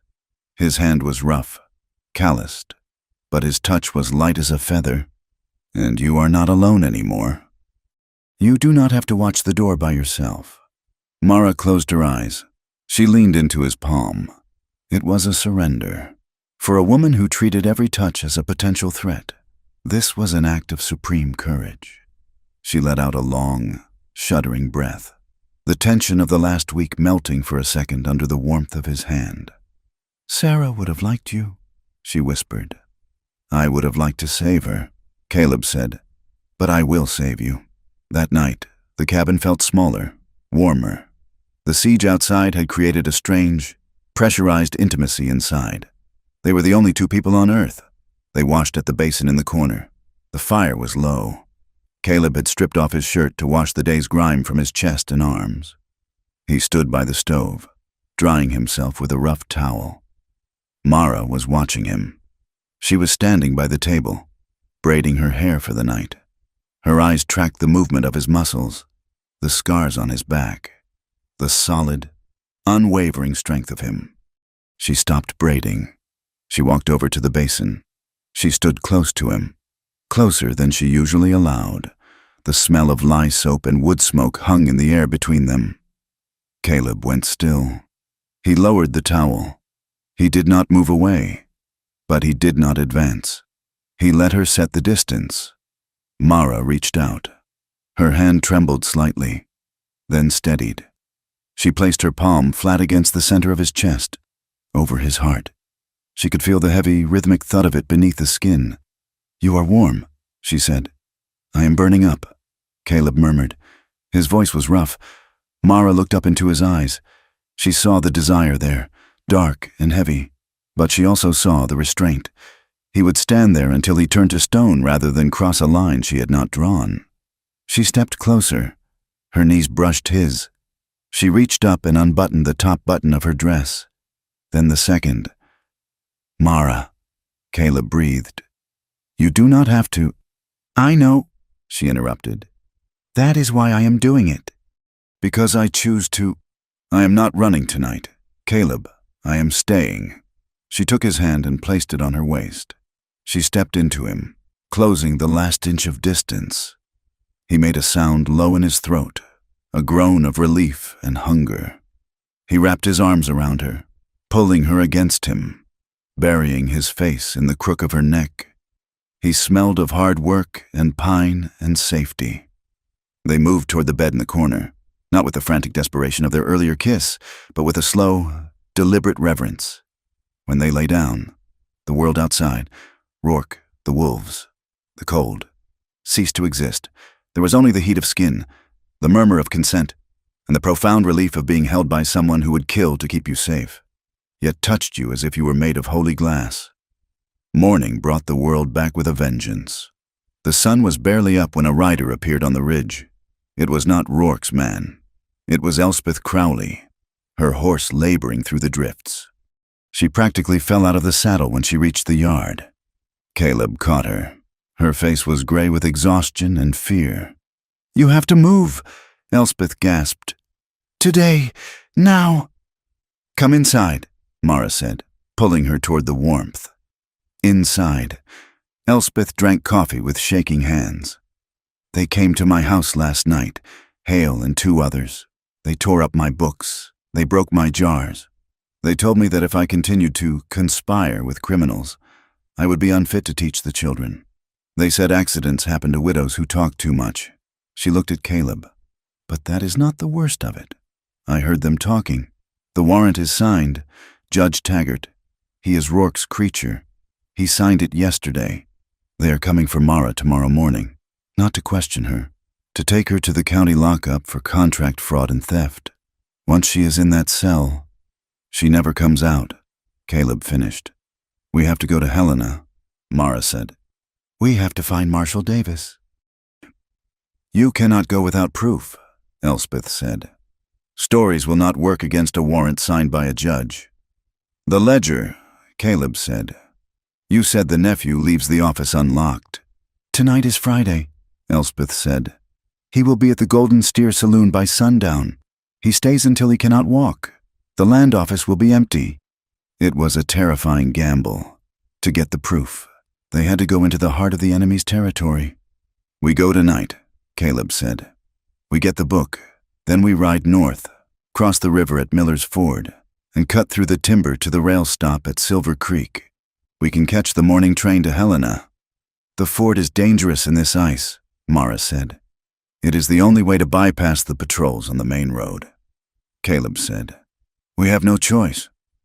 They left the ranch at dusk. They did not look back. They took only the horses, their weapons, and the clothes on their backs. Red Rock was loud on a Friday night. Music and laughter spilled from the saloon, yellow light pooling on the snow. Caleb and Mara tethered their horses in the alley behind the livery, in the deep shadows. "Stay with the horses," Caleb whispered. "No," Mara said. "I know locks, and I can read a ledger faster than you." "We go together." They moved through the shadows like ghosts. The land office was a small brick building on the corner. The front was dark. They went to the back door. Mara tried the handle. Locked. She pulled a hairpin from her braid. She worked it into the mechanism. Her ear pressed to the wood. She twisted, probed, and waited. Click. She pushed the door open. They slipped inside. The office smelled of stale cigar smoke and ink. The safe was in the corner. It was a heavy iron box. But, as Elspeth had predicted, the door was not fully spun shut. The nephew was careless. Mara pulled it open. Inside were stacks of deeds and a thick, leather-bound book. She opened the book to the recent entries. She scanned the pages in the moonlight filtering through the window. "Here," she whispered, her fingers shaking. "November, transport fees, deductions. And here, a payment to Sheriff Miller for processing. It is all here." She tucked the heavy book into her coat. "Let's go," Caleb hissed. They were halfway to the door when the front handle rattled. They froze. "I forgot my tobacco," a voice slurred. It was the nephew. The key turned in the front lock. "Window," Caleb whispered. He shoved the sash of the back window up. It groaned in the frame. The front door opened.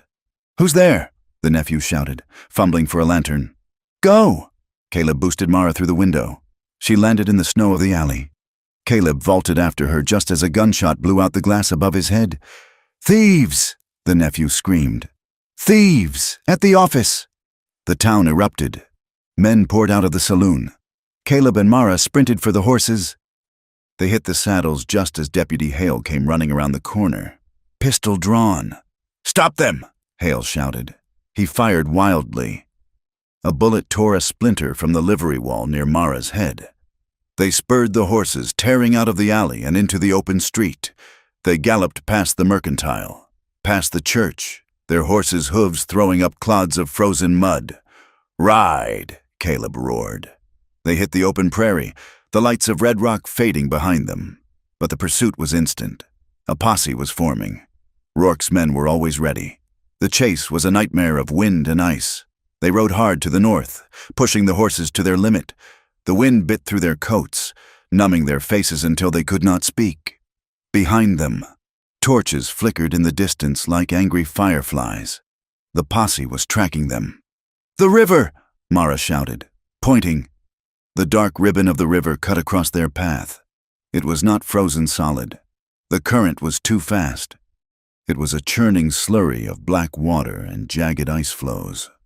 "We have to cross!" Caleb yelled. "They will cut us off at the bridge." They drove the horses into the water. The shock of the cold was instant and paralyzing. The horses screamed, thrashing against the current. The water rose to the saddle skirts. Ice battered against Caleb's legs, bruising bone. Mara's horse stumbled. She clung to the horn, the heavy ledger weighing her down.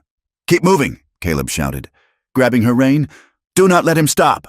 They scrambled up the far bank, shivering violently, their clothes instantly freezing into stiff armor. The horses were blowing hard, steam rising from their wet coats. They rode into the timber, the pine trees offering a brief respite from the wind. They could see the torches of the posse on the other side of the river. The pursuers had stopped at the water, wary of the ice. They would have to go around to the bridge, costing them an hour. "We have time," Caleb wheezed. But not much. They rode through the night. The landscape was brutal, steep ravines, hidden drops, snow that hid treachery. By the time the sky began to lighten to a bruised purple in the east, the horses were stumbling. They reached the outskirts of Silver Creek. It was bigger than Red Rock, a rail town with a depot and a telegraph line. The train to Helena was due at 8 o'clock. They reined in at the top of a rise overlooking the town. "We made it," Mara whispered. She touched the ledger inside her coat. Caleb was looking back the way they had come. He saw them, riders, not the main posse, but a scout group, 3 men on fresh horses, cutting across the ridge. They were flanking them. They would reach the depot at the same time as Caleb and Mara. And there were more dust clouds to the east. Rourke had telegraphed ahead. He had men waiting. Caleb looked at the depot. It was a mile away. Then he looked at the narrow canyon trail that led down to it. "They are going to bottle us up," Caleb said. "If we ride down there together, they will pin us against the train tracks. They will shoot us before we get near the platform." Mara looked at him, fear dawning in her eyes. "So we fight. We have the rifles." "We cannot win a fight against 10 men, Caleb said. "Not with you carrying the book."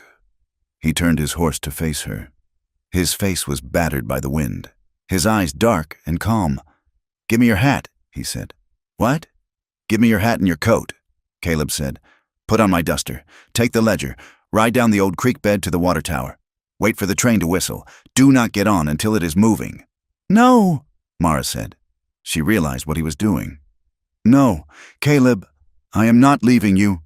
"They are looking for a man and a woman," Caleb said. "If I ride out along the ridge, making noise, they will follow me. They will think I am trying to draw them off. They will think I have the book." "They will kill you!"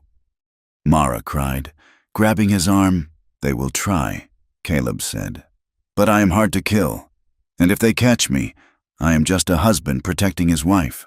I have no evidence on me. They can beat me, but they cannot hang me without the book." "I cannot do this alone," she sobbed. "You have to," Caleb said. He leaned over and kissed her. It was a fierce, burning kiss, tasting of goodbyes. "You are the only one who can do it. Mara, you know the story. You have the voice. You take that book to Marshall Davis. You tell him everything, and you come back for me." "I swear it," she whispered. "Go," Caleb said. "Ride." He stripped off his duster and threw it to her. He took her hat and jammed it on his head. He wheeled the roan around. "Hey!" Caleb shouted at the approaching riders, firing a shot into the air. "Over here, you sons of bitches! Come and get it!" He spurred his horse and galloped away from the town, riding silhouetted against the skyline, a perfect target. The riders turned. They took the bait. They spurred after him, yelling, firing their pistols. Mara watched him go. Her heart was tearing in half. She wanted to scream. She wanted to chase him, but she felt the weight of the ledger against her ribs, the names of the women, the dead friend, the future. She gritted her teeth. She pulled Caleb's heavy duster around her, shrinking into its warmth. She turned her exhausted mare toward the creek bed and the waiting train. She rode down into the shadows, alone, while the sound of gunfire echoed on the ridge behind her. The rhythm of the train wheels against the iron rails was a physical assault. Clack, clack, clack, clack, to Mara Mercer, huddled in the corner of the third-class car. It sounded like the ticking of a clock counting down the seconds of her life. She was alone. The sensation was more biting than the draft leaking through the window frame. For the last month, Caleb had been a physical wall between her and the world. His shoulder against hers at the table, his breathing in the dark, his large, scarred hand covering hers on the fence rail. Without him, the old terror, the cold, creeping panic of the prey animal, began to circle in the back of her mind. She pulled Caleb's duster tighter around herself. It smelled of him, pine pitch, horses, and the faint, metallic tang of gun oil. She buried her nose in the collar, inhaling the scent like it was smelling salts. "Focus," she told herself. "You are not running away. You are running toward—" She pressed her hand against her ribs, feeling the hard rectangular shape of the ledger hidden beneath her bodice. That book was not just paper and ink. It was a weapon. It was the key to the cage. The train hissed into the station at Helena in a cloud of sulfurous steam. The city was a shock after the silence of the high plains. It was a brawl of brick buildings, shouting draymen, and streets churned into black slurry by 1,000 carriage wheels. Mara moved through the crowd with her head down, her hat pulled low. She knew how to disappear in a crowd. It was a skill she had learned in the mining camps. Walk with purpose, but not haste. Look at no one, but see everything. She found the office of the United States Marshal 2 streets over from the territorial courthouse. It was a sturdy stone building with iron bars on the windows. Inside, the air was stale and warm.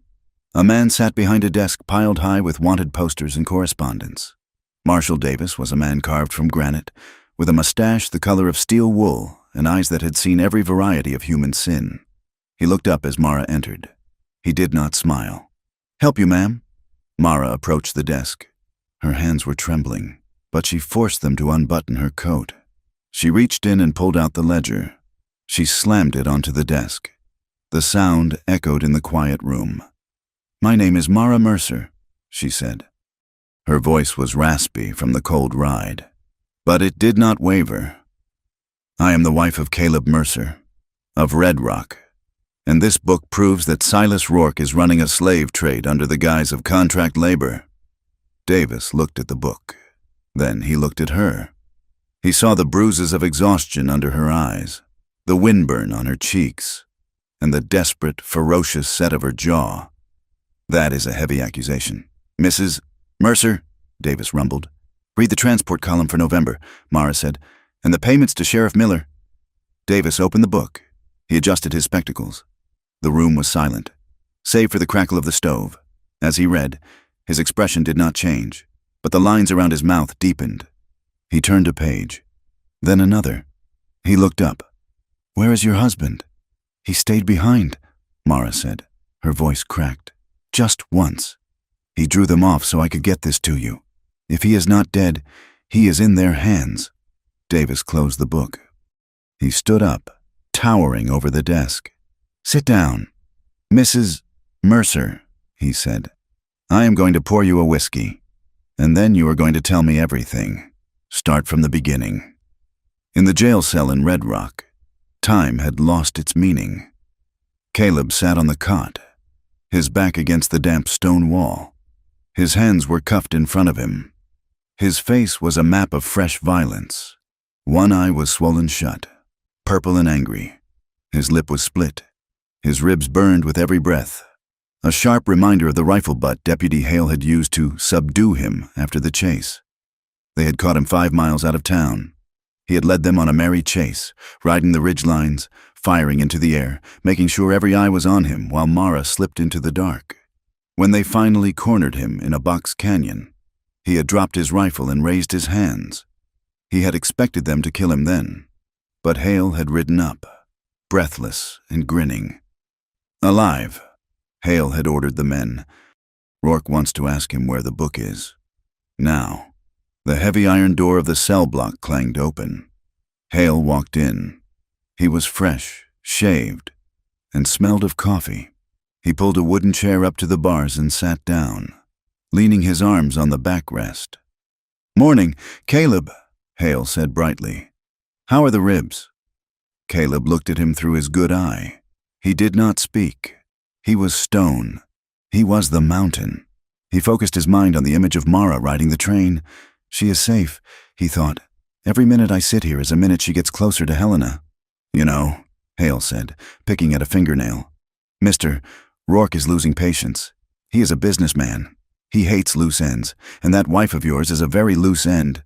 "She is gone," Caleb rasped. The words tasted like blood. "We know she is gone," Hale said. "But she will come back. They always come back. Women like that. They are sentimental. Or they are stupid. She will try to trade the book for you." Hale stood up. He walked to the bars and gripped them. His face changed, the smile vanishing to reveal the cruelty beneath. "Tell me where she was heading. Caleb, was it Silver Creek? Did she take the train?" Caleb remained silent. Hale sighed. He unlocked the cell door. He stepped inside. He unholstered his revolver, holding it by the barrel, using the heavy grip as a club. "I need you to fight back." "Caleb," Hale whispered. "Please, just take a swing at me. Give me a reason to put a bullet in your gut and tell the sheriff you tried to escape. It would be so much cleaner." Caleb looked at the gun. The temptation was a physical heat in his blood. He could take him, even hurt, even cuffed. Caleb knew he could snap Hale's wrist and drive the man's own weapon into his teeth. The violence he had buried in Abilene was scratching at the coffin lid, screaming to be let out. But if he fought, he died. And if he died, Mara was alone. Caleb looked up at Hale. He forced his muscles to relax. He slumped his shoulders. "I am tired. Tom," Caleb said quietly. "I am just a farmer. I do not want to fight you." Disappointment flashed in Hale's eyes. He struck Caleb across the face with the pistol grip. It was a vicious, backhanded blow that snapped Caleb's head to the side. Caleb tasted fresh blood. He did not raise his hands. He did not make a sound. "Boring," Hale spat. He holstered the gun. "Enjoy the dark. Mercer, we will try again tonight." The legal machinery of the territory ground slow, but the ledger was the grease that made it move. Marshal Davis took Mara to see Judge Ambrose, a federal circuit judge who held court in the back of a dry goods store while the new courthouse was being built. Ambrose was a young man with ambition and a distinct lack of fear regarding local cattle barons. However, Rourke had friends everywhere. By the time Davis had sworn out the affidavit, a lawyer representing Mr. Silas Rourke's business interests had arrived by the morning train. The preliminary hearing was held 2 days later. The room was crowded. Word had spread that a woman was challenging the king of Red Rock. Mara sat at the plaintiff's table next to Marshal Davis. She wore a clean dress the marshal's wife had lent her. It was gray wool, severe and simple. She wore no hat. She wanted them to see her face. Rourke's lawyer was a man named Sterling, dressed in a suit that cost more than Caleb's farm. He paced before the judge, his thumbs hooked in his vest.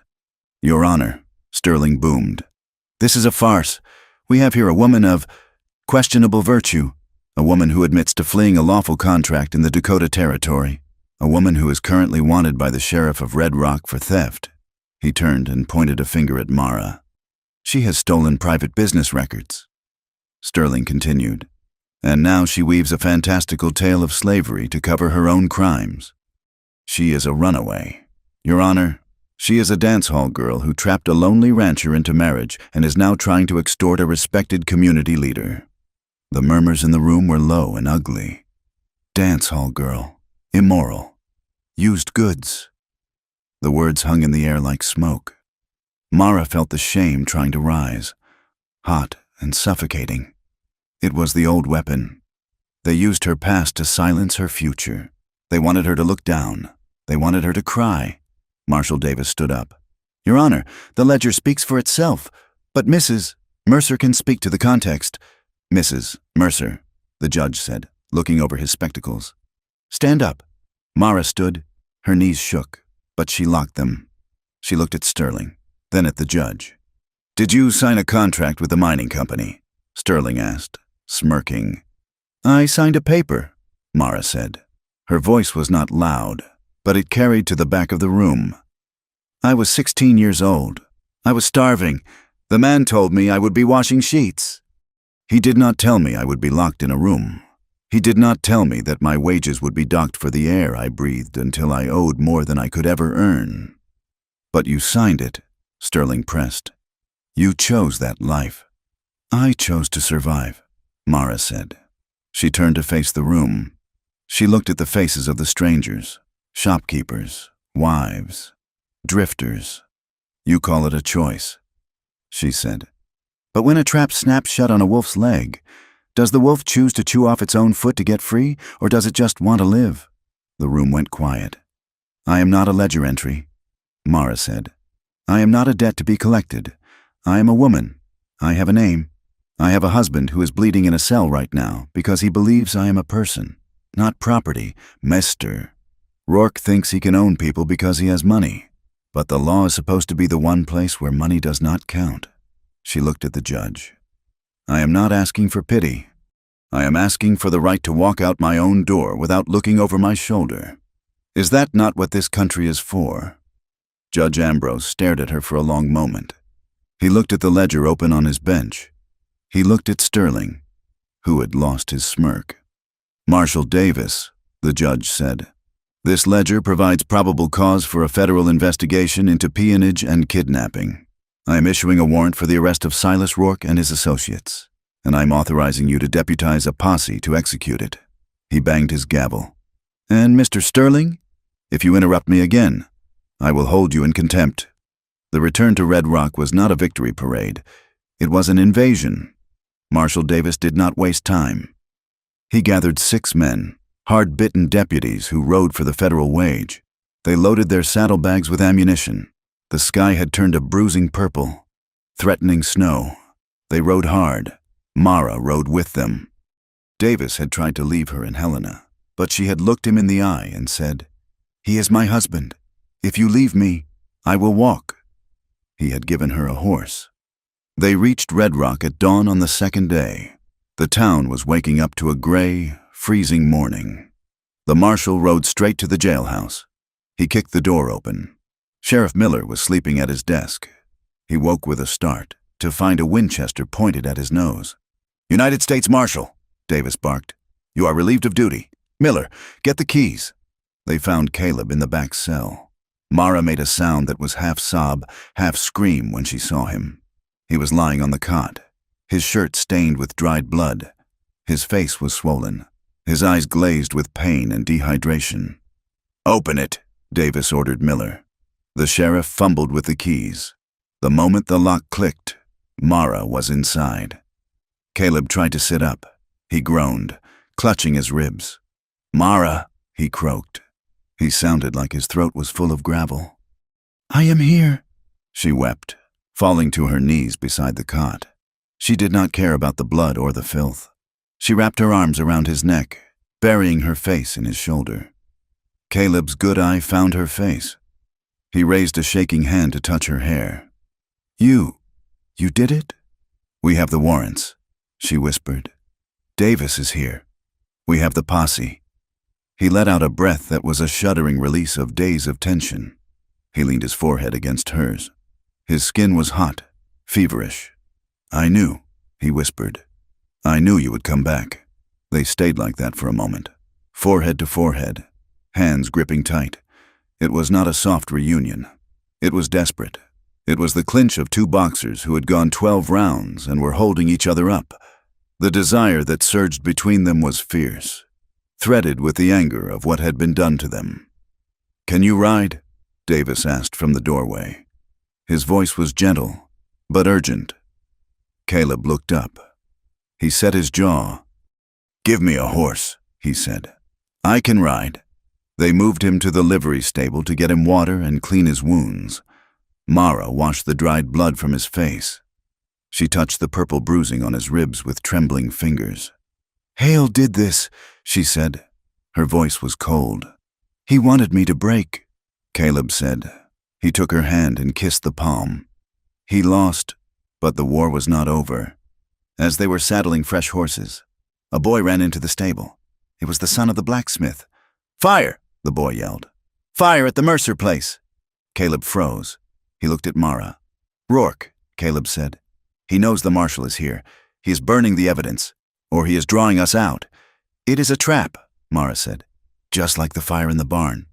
"We have to go," Caleb said. "The cattle, the house." "Let it burn," Mara said. "We have the warrants." "No," Caleb said. "He is not just burning the house. He is waiting for us. If we do not go, he will come here. He will turn the town into a shooting gallery." Marshal Davis checked the load in his shotgun.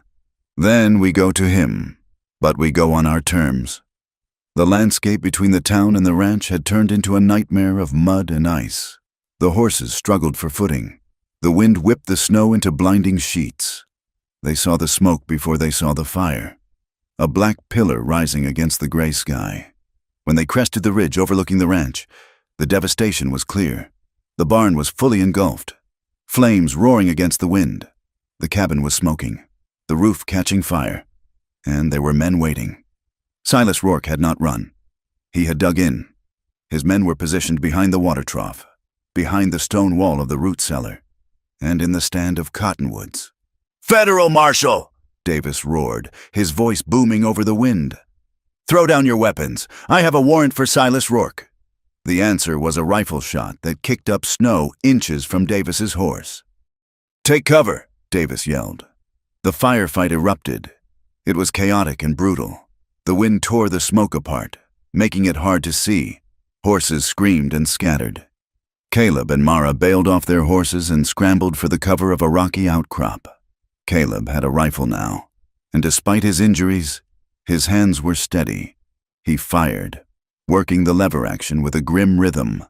"Stay down," Caleb shouted at Mara as a bullet chipped the rock near her head. "I can shoot," she yelled back, leveling her own rifle. The federal deputies were flanking Rourke's men. The discipline of the marshal's posse was turning the tide. Rourke's hired guns were mercenaries. They were not willing to die for a paycheck against federal badges.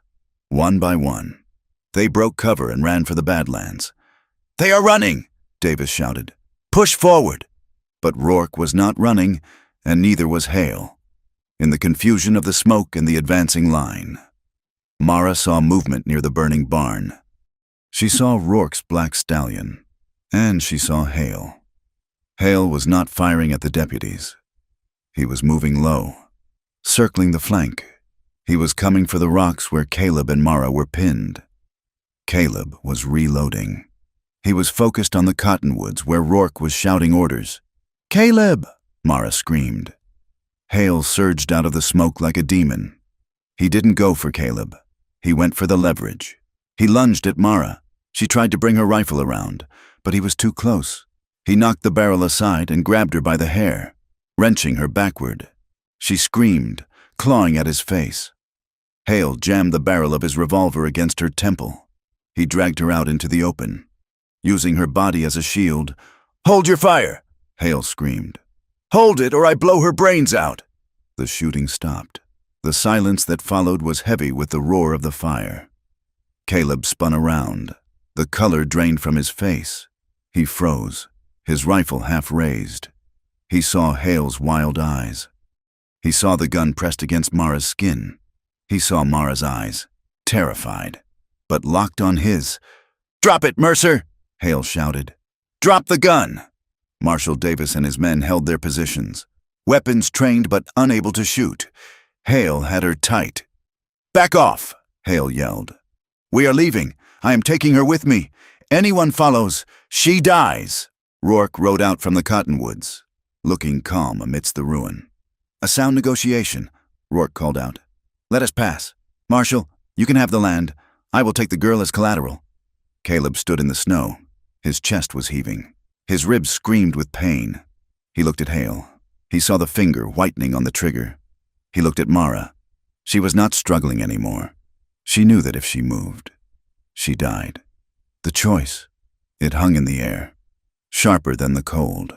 If Caleb trusted the law, he would drop the gun. He would let them take her, hoping the marshal could track them, hoping to negotiate later. But he knew Hale. He knew Rourke. If they took her now, into the Badlands, he would never see her alive again. She would become another Sarah, another shawl in the mud. But if he shot, Hale was using her as a shield. The target was impossible. An inch to the left, and he killed his wife. An inch to the right, and he missed, and Hale pulled the trigger to take the shot. Caleb had to become the killer again. He had to summon the man from Abilene, the cold, dead-eyed machine that broke necks and didn't feel remorse. He had to let the violence swallow him whole. "Drop it!" Hale screamed again, dragging Mara backward toward a waiting horse. Caleb looked at Mara. She blinked. It was a tiny movement, a signal. "Do not let them take me." Caleb stopped shaking. His breathing slowed. The world narrowed down to a tunnel. The fire, the wind, the marshal, it all faded. There was only the front sight of his Winchester and the sliver of Tom Hale's face visible behind Mara's head. He raised the rifle. "No!" the marshal shouted. Caleb did not hear him. He was not a homesteader anymore. He was not a husband. He was a bullet. He squeezed the trigger. The rifle stock slammed against Caleb's shoulder, a brutal, familiar kick that reverberated through his bruised ribs.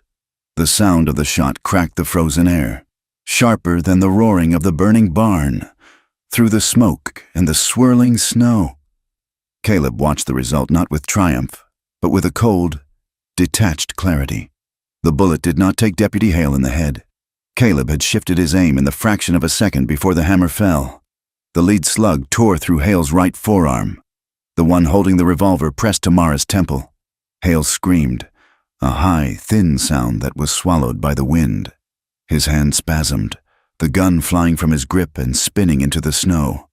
The impact spun him around, breaking his hold on Mara. "Run!" Caleb roared, working the lever of the Winchester. Mara did not need to be told.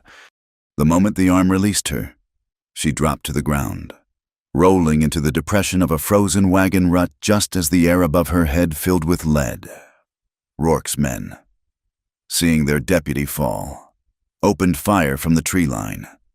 The marshal's deputies returned it, a chaotic volley that chewed up the bark of the cottonwoods and sent snow spraying in white geysers. "Pull back!" Rourke shouted. His voice was not panicked. It was angry, the tone of a man whose property had misbehaved.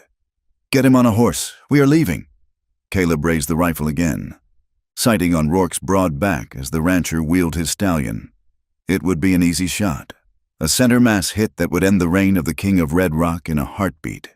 The violence in Caleb's blood sang a dark, seductive song. End it. Do it now. But he heard Mara's voice in his head. We win with proof, not rage. If he shot Rourke in the back, the ledger became worthless. The narrative would shift. Rourke would die a martyr, a respected businessman murdered by a wild homesteader, and his network of debt and influence would simply pass to the next man in line. Caleb lowered the barrel. He watched as Rourke's men dragged a bleeding, cursing Hale onto a horse and galloped away into the gray curtain of the storm, heading not for the Badlands, but toward the main road that led to the Triple R Ranch. "They are running," Marshal Davis said, appearing beside Caleb. He kept his shotgun leveled. "They will hole up at the big house. It is a fortress." Caleb did not answer. He dropped the rifle into the snow and ran toward the rut where Mara lay. She was pushing herself up, her face streaked with soot and snow. She was shaking, but when Caleb fell to his knees and reached for her, her hands grabbed his coat with a grip that was shockingly strong. "I am whole," she gasped, seeing the terror in his eyes. "He did not shoot. You hit him." Caleb pulled her into him, crushing her against his chest. He buried his face in her hair, breathing in the smell of smoke and life. For a moment, the world narrowed down to the beat of her heart against his. "I almost," Caleb whispered, his voice cracking. "I almost lost the shot." "But you did not," Mara said fiercely. She pulled back, framing his bruised face with her frozen hands. "You did not miss, and you did not kill Rourke." "I wanted to," Caleb admitted. "I know," she said. "But now we finish it the right way."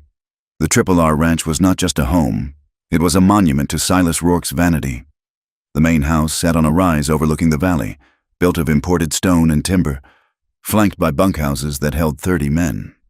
It was 2 hours later when the marshal's posse, reinforced by the deputies from Helena and a grim-faced Caleb, crested the ridge. The storm had broken, leaving behind a sky of polished steel and a wind that cut like a razor. "He has men in the loft of the barn," Caleb said, scanning the layout, "and riflemen in the upper windows of the house. He thinks we will not storm it," Davis said. "He thinks his lawyers in Helena are already filing injunctions to stop me." "He does not know about the ledger," Mara said. She was riding Caleb's spare horse, wrapped in a blanket, her face set like flint. "He thinks I am just a thief he can intimidate. He does not know we have the names." "Stay here," Caleb told her. "No," Mara said. "I am the witness. I am the evidence. I am going to the door." They rode down the slope. It was a slow, deliberate procession. They stopped 50 yards from the porch. The front door of the great house opened. Silas Rourke stepped out. He held a glass of brandy in one hand. He was not dressed for a siege. He was dressed for a business meeting. His arrogance was a physical weight in the air. "Marshal Davis," Rourke called out, his voice smooth.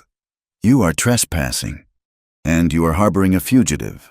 I suggest you hand Mrs. Mercer over to the local authorities and ride back to Helena before you make a career-ending mistake." "I have a federal warrant for your arrest." "Rourke," Davis shouted.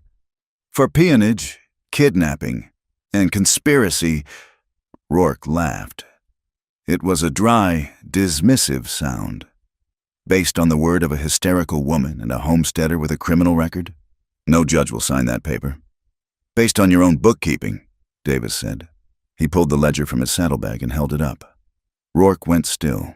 The glass of brandy did not waver, but his knuckles turned white. "And witnesses," Caleb added. He guided his horse forward. "Elspeth Crowley has given a statement, and your nephew in town. He does not like jail. Silas, he talked for an hour about how you move the women, about the false debts." The curtains in the upper windows shifted. The riflemen were listening. These were hired hands, men who worked for wages. They knew what federal charges meant. They knew that loyalty to Rourke stopped where the hangman's noose began. "Lies," Rourke spat. "All of it. You have nothing." Then the front door opened again. Deputy Hale stumbled out. He was pale, his right arm bound in a bloody sling. He held a pistol in his left hand, his eyes wild and feverish with pain and humiliation. "Kill them!" Hale screamed. "What are you waiting for? Shoot them down!" He raised the pistol, aiming wildly at Caleb. The moment stretched, thin and brittle as ice. Caleb saw the intent in Hale's eyes. He saw the desperation of a man who knew his power was evaporating. Caleb's hand dropped to his revolver. He could draw. He could put a bullet in Hale's chest before the deputy could fire. It would be justified. It would be easy. But Caleb saw something else.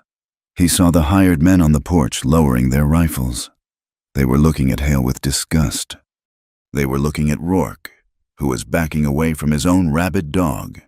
If Caleb shot, he started a war. If he waited, Caleb did not draw.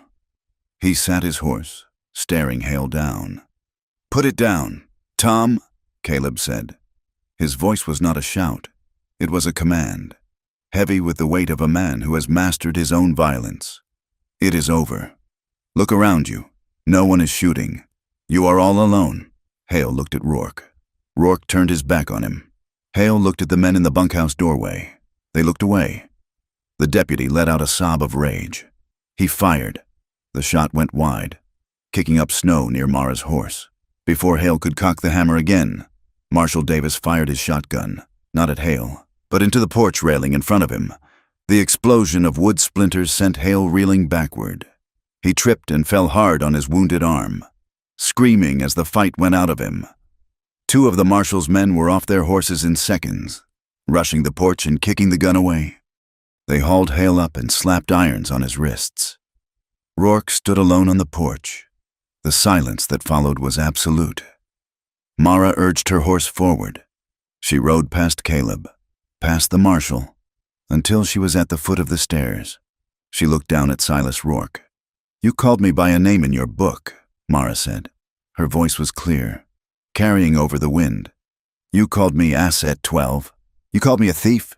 You called me a whore." Rourke looked up at her, his lip curling. "You are what you have always been.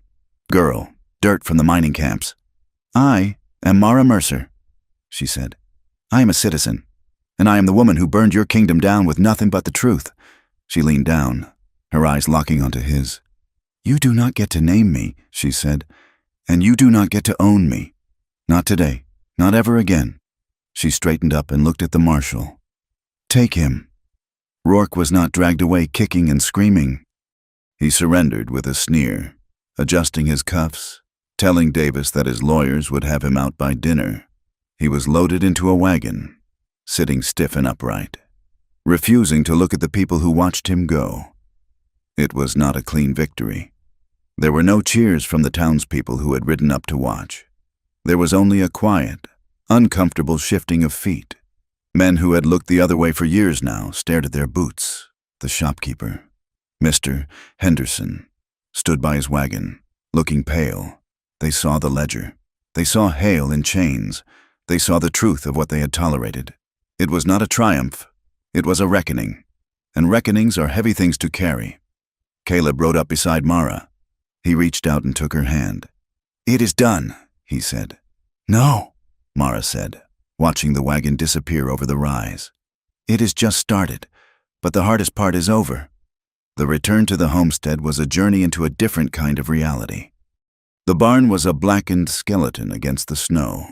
The smell of wet ash hung heavy in the air. The cabin roof was scorched, and the porch was half burned. But the main structure, the solid, heartwood logs Caleb had hewn himself, still stood. They spent the first 2 days in a blur of exhaustion and labor. They had to secure the livestock that had scattered. They had to patch the roof before the next snow. They had to haul water and chop wood, the endless, repetitive arithmetic of survival. But something had changed. On the 3rd day, a wagon appeared on the road. It was Titus, the old neighbor who had warned Caleb about the wild woman. He pulled up to the yard, his mule blowing steam. He climbed down and unloaded 3 sacks of oats and a side of cured beef. He placed them on the porch without a word. "Titus," Caleb said, stepping out. "I cannot pay for that yet." Titus spat tobacco juice into the snow. He looked at Mara, who was sweeping soot from the doorway. He lifted his hat, a small, stiff gesture of respect. "Heard what happened?" Titus grunted. "Heard she stood up to Rourke. Heard you didn't shoot Hale when you could have." He kicked the dirt. "Reckon I was wrong about the trouble. Or maybe I was right. But it was the kind of trouble this valley needed." He climbed back into his wagon. "You need help raising a new barn. You send word. The boys. Well, we feel a bit foolish. We'll come." It was not an apology. It was an admission that the world had shifted. That night, the wind died down. The cabin was warm, the stove glowing red. They had pushed the bed closer to the fire. Caleb sat on the edge, cleaning his rifle. Mara was brushing her hair, the long, dark strands shining in the firelight. She put the brush down. She walked over to him. She took the rifle from his hands and leaned it against the wall. Then she stood between his knees, her hands resting on his shoulders. "You are quiet tonight," she said. "I am thinking," Caleb said. He wrapped his arms around her waist, resting his head against her stomach. "I am thinking about the man I was in Abilene, and the man I was on the porch with Hale. They are not the same man," Mara said. "I wanted to kill him." "Mara," Caleb said, his voice muffled against her dress. "When I saw him holding you, the darkness was there. It was so close." "But you didn't," Mara whispered. She ran her fingers through his hair, tracing the line of the scar on his jaw. "You chose. That is what matters. You chose to be Caleb Mercer. You chose to be my husband, not his executioner." She pulled back so she could look at his face. The bruises were fading, yellow and green shadows on his skin. "We are not clean, Caleb," she said. "I have my ghosts. You have yours. We are both scarred. We are both dangerous in our own way." "Yes," Caleb said. "Good," Mara said, "because the world is hard, and I do not want a soft man. I want the man who can stand in the storm and not break." She leaned down and kissed him. It was not the desperate, frantic kiss of the fugitive. It was slow. It was deep. It was the kiss of a woman claiming her territory. Caleb stood up, lifting her with him. She wrapped her legs around his waist, and he carried her to the bed. The intimacy that followed was a conversation without words. It was steadiness and hunger intertwined. It was the feel of calloused hands on skin that had known too much cold. It was the sound of breath catching in the dark, a reaffirmation that they were alive. They were safe, and they belonged to no one but each other. Spring came late to the Montana Territory that year. The snow retreated reluctantly, revealing the black earth and the green shoots of new grass. The creek swelled with runoff, roaring through the coulees. Caleb and Mara stood on the porch of the cabin. The new barn was half-framed, the yellow pine bright against the weathered gray of the house. A rider had come by that morning with the mail. There was a letter from Marshal Davis. Mara held it in her hand. "Rourke is out on bail," she said, reading the script. "His lawyers found a technicality in the arrest warrant. He is back at the RRR." Caleb looked out at the horizon. The news should have terrified him, but he felt a strange, granite calm. "He will not stop," Caleb said. "He will try again. Maybe not with guns this time. Maybe with money. Maybe with politics." "Let him try," Mara said. She folded the letter and put it in her pocket. "The federal investigation is still open. Davis says more women are coming forward. The cracks are spreading." "It will take years," Caleb said. "We have years," Mara said. She turned to look at the land. It was vast, indifferent, and beautiful. It did not care if they lived or died. It only asked that they be strong enough to stand on it. Caleb put his arm around her shoulders. He felt the solid warmth of her, the steel in her spine. She was not the plain, quiet bride he had asked for in his letter. She was something wilder, harder, and infinitely better. She leaned into him. They stood there, watching the shadow of a hawk circle over the grasslands. "Are you afraid?" Caleb asked. Mara looked at the horizon, then up at him. Her eyes were clear, the color of moss in a deep well. "Yes," she said honestly. "But I am not running." Caleb squeezed her shoulder. "Neither am I." They turned and walked back into the house, leaving the door unlatched, ready for whatever the wind would bring next. Thank you for journeying with me through the dust, the snow, and the hard-won love of Caleb and Mara. Stories of the American West are often painted in black and white, but I hope this tale showed you the gray areas where real life and real love happens. I would love to hear your thoughts on their story. Did Caleb make the right choice on the porch? Do you think Rourke will ever truly face justice? Please leave a comment below letting me know where you are listening or reading from. I am always amazed to see how far these stories travel. And if you enjoyed this ride, please subscribe to From Wild West for more tales of grit, passion, and the frontier spirit. Until next time, keep your powder dry.